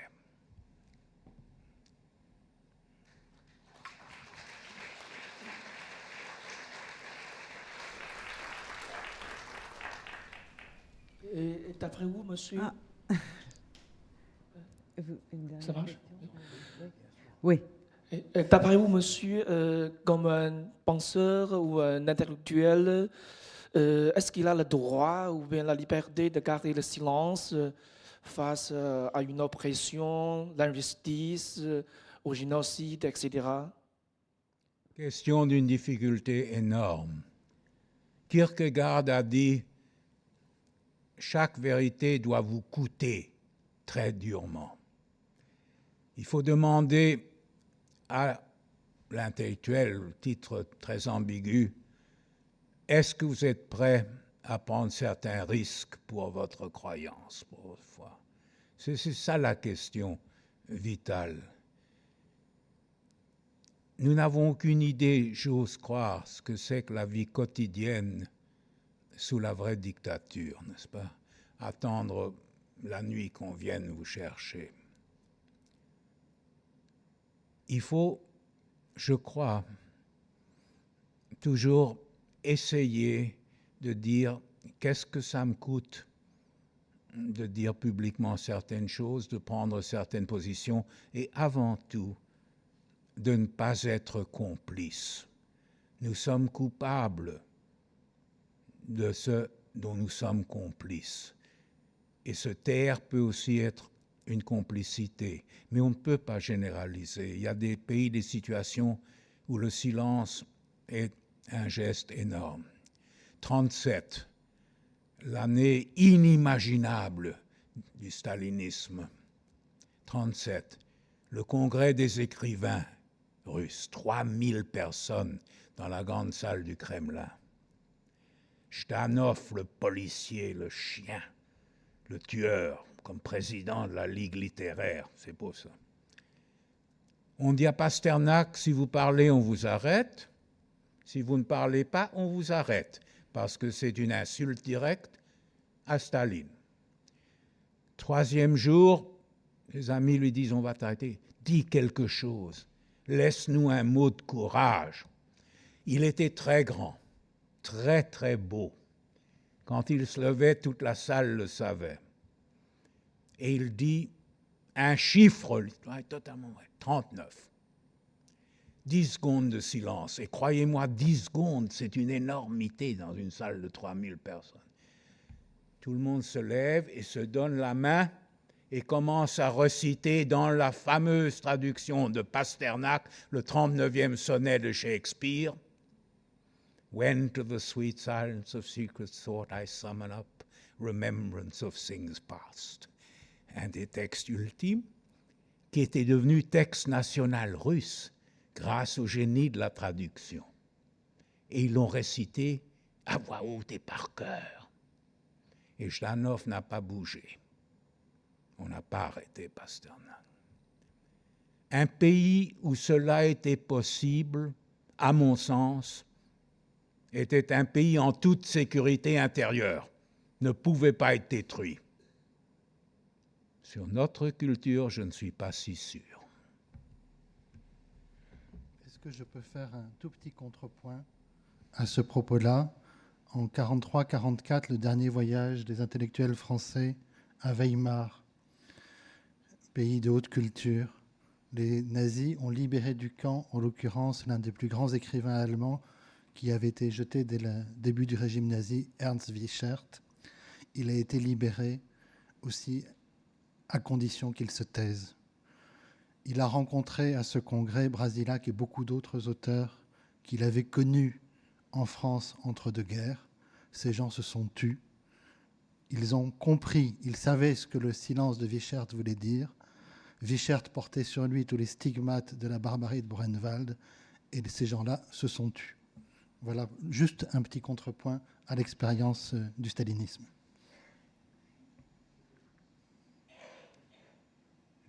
Oui, vous avez employé cette belle expression, être invité de la vie, c'est-à-dire être en partance, en mouvement, et le en étant le non-lieu justement de l'entre-deux, du voyage. Et vous parliez d'Heidegger, et bon, il y a des penseurs qui font des voyages très lointains pour mieux revenir à une origine. C'est ça tout le paradoxe. Et je fais juste un petit moment là-dessus, puisque vous avez quand même, vous êtes attardé sur Heidegger, qu'on peut penser justement le voyage, la différence, c'est-à-dire l'originel, comme un mouvement, et en même temps, et on peut être feuilleté, on peut penser en même temps avec un retour à l'origine. Et quand on n'a pas besoin, pour comprendre le nazisme d'Heidegger, de lire le discours du rectorat, si on lit attentivement les textes d'Heidegger, on voit que le frottement, le feuilletage entre deux notions d'originel, un qui est du voyage et un qui est justement du retour au pays natal, on voit que là, il y a largement de quoi comprendre le nazisme. Mais ce que je voudrais vous dire, c'est que votre goût pour la rencontre, mettre en pont avec des gens où apparemment il y a un abîme, ça me fait penser au très bel idéogramme chinois qui est Roi, la métamorphose, qui est fait d'un homme vivant et d'un homme mort. Et la métamorphose, c'est ce qui se passe entre. Et j'ai l'impression, c'est vraiment ce que j'ai ressenti, que non pas vous placez, mais vous vous déplacez sur ce pont, dans cet entre de l'homme vivant et de l'homme mort, et qu'il y a quelque chose qui peut en naître et qui est la métamorphose. J'accepte ce que vous dites, c'est tout ce qu'il faut dire. Merci. On va être obligé de s'interrompre. Dernière question. Alors, vous avez expliqué que Internet était un changement métaphysique, une transformation, date maintenant de 1995. Est-ce que vous ne pensez pas que, vu la faiblesse des analyses, vos lecteurs, les lecteurs de manière générale, aimeraient que vous approfondissiez un peu ce bouleversement pour y mettre un peu de lumière? Ce sera la dernière question. Hein. Si j'en étais capable, mais attention, pour maîtriser ces nouvelles technologies et leur implication, pour essayer de comprendre un monde où, à l'université d'Édimbourg, dans le grand laboratoire sur l'Alzheimer, ils disent qu'ils pourront bientôt remplacer notre mémoire personnelle par une structure électronique nouvelle, ce qui veut dire que le moi n'est plus le moi, que le je n'est plus le je. Mais si on n'a pas les connaissances scientifiques préalables, c'est du bluff, on parle des bêtises sur ces choses. Alors j'essaye d'écouter, j'essaye de comprendre, et j'ai peur. Non, je ne réponds plus. C'est terminé, je suis désolée, mais nous avons des...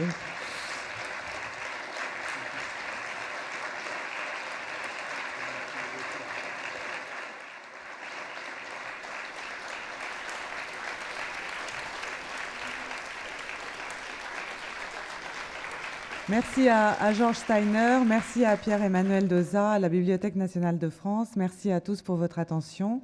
Et rendez-vous donc avec le dossier du mois du magazine littéraire pour poursuivre un peu ce que nous avons abordé ce soir. Merci beaucoup.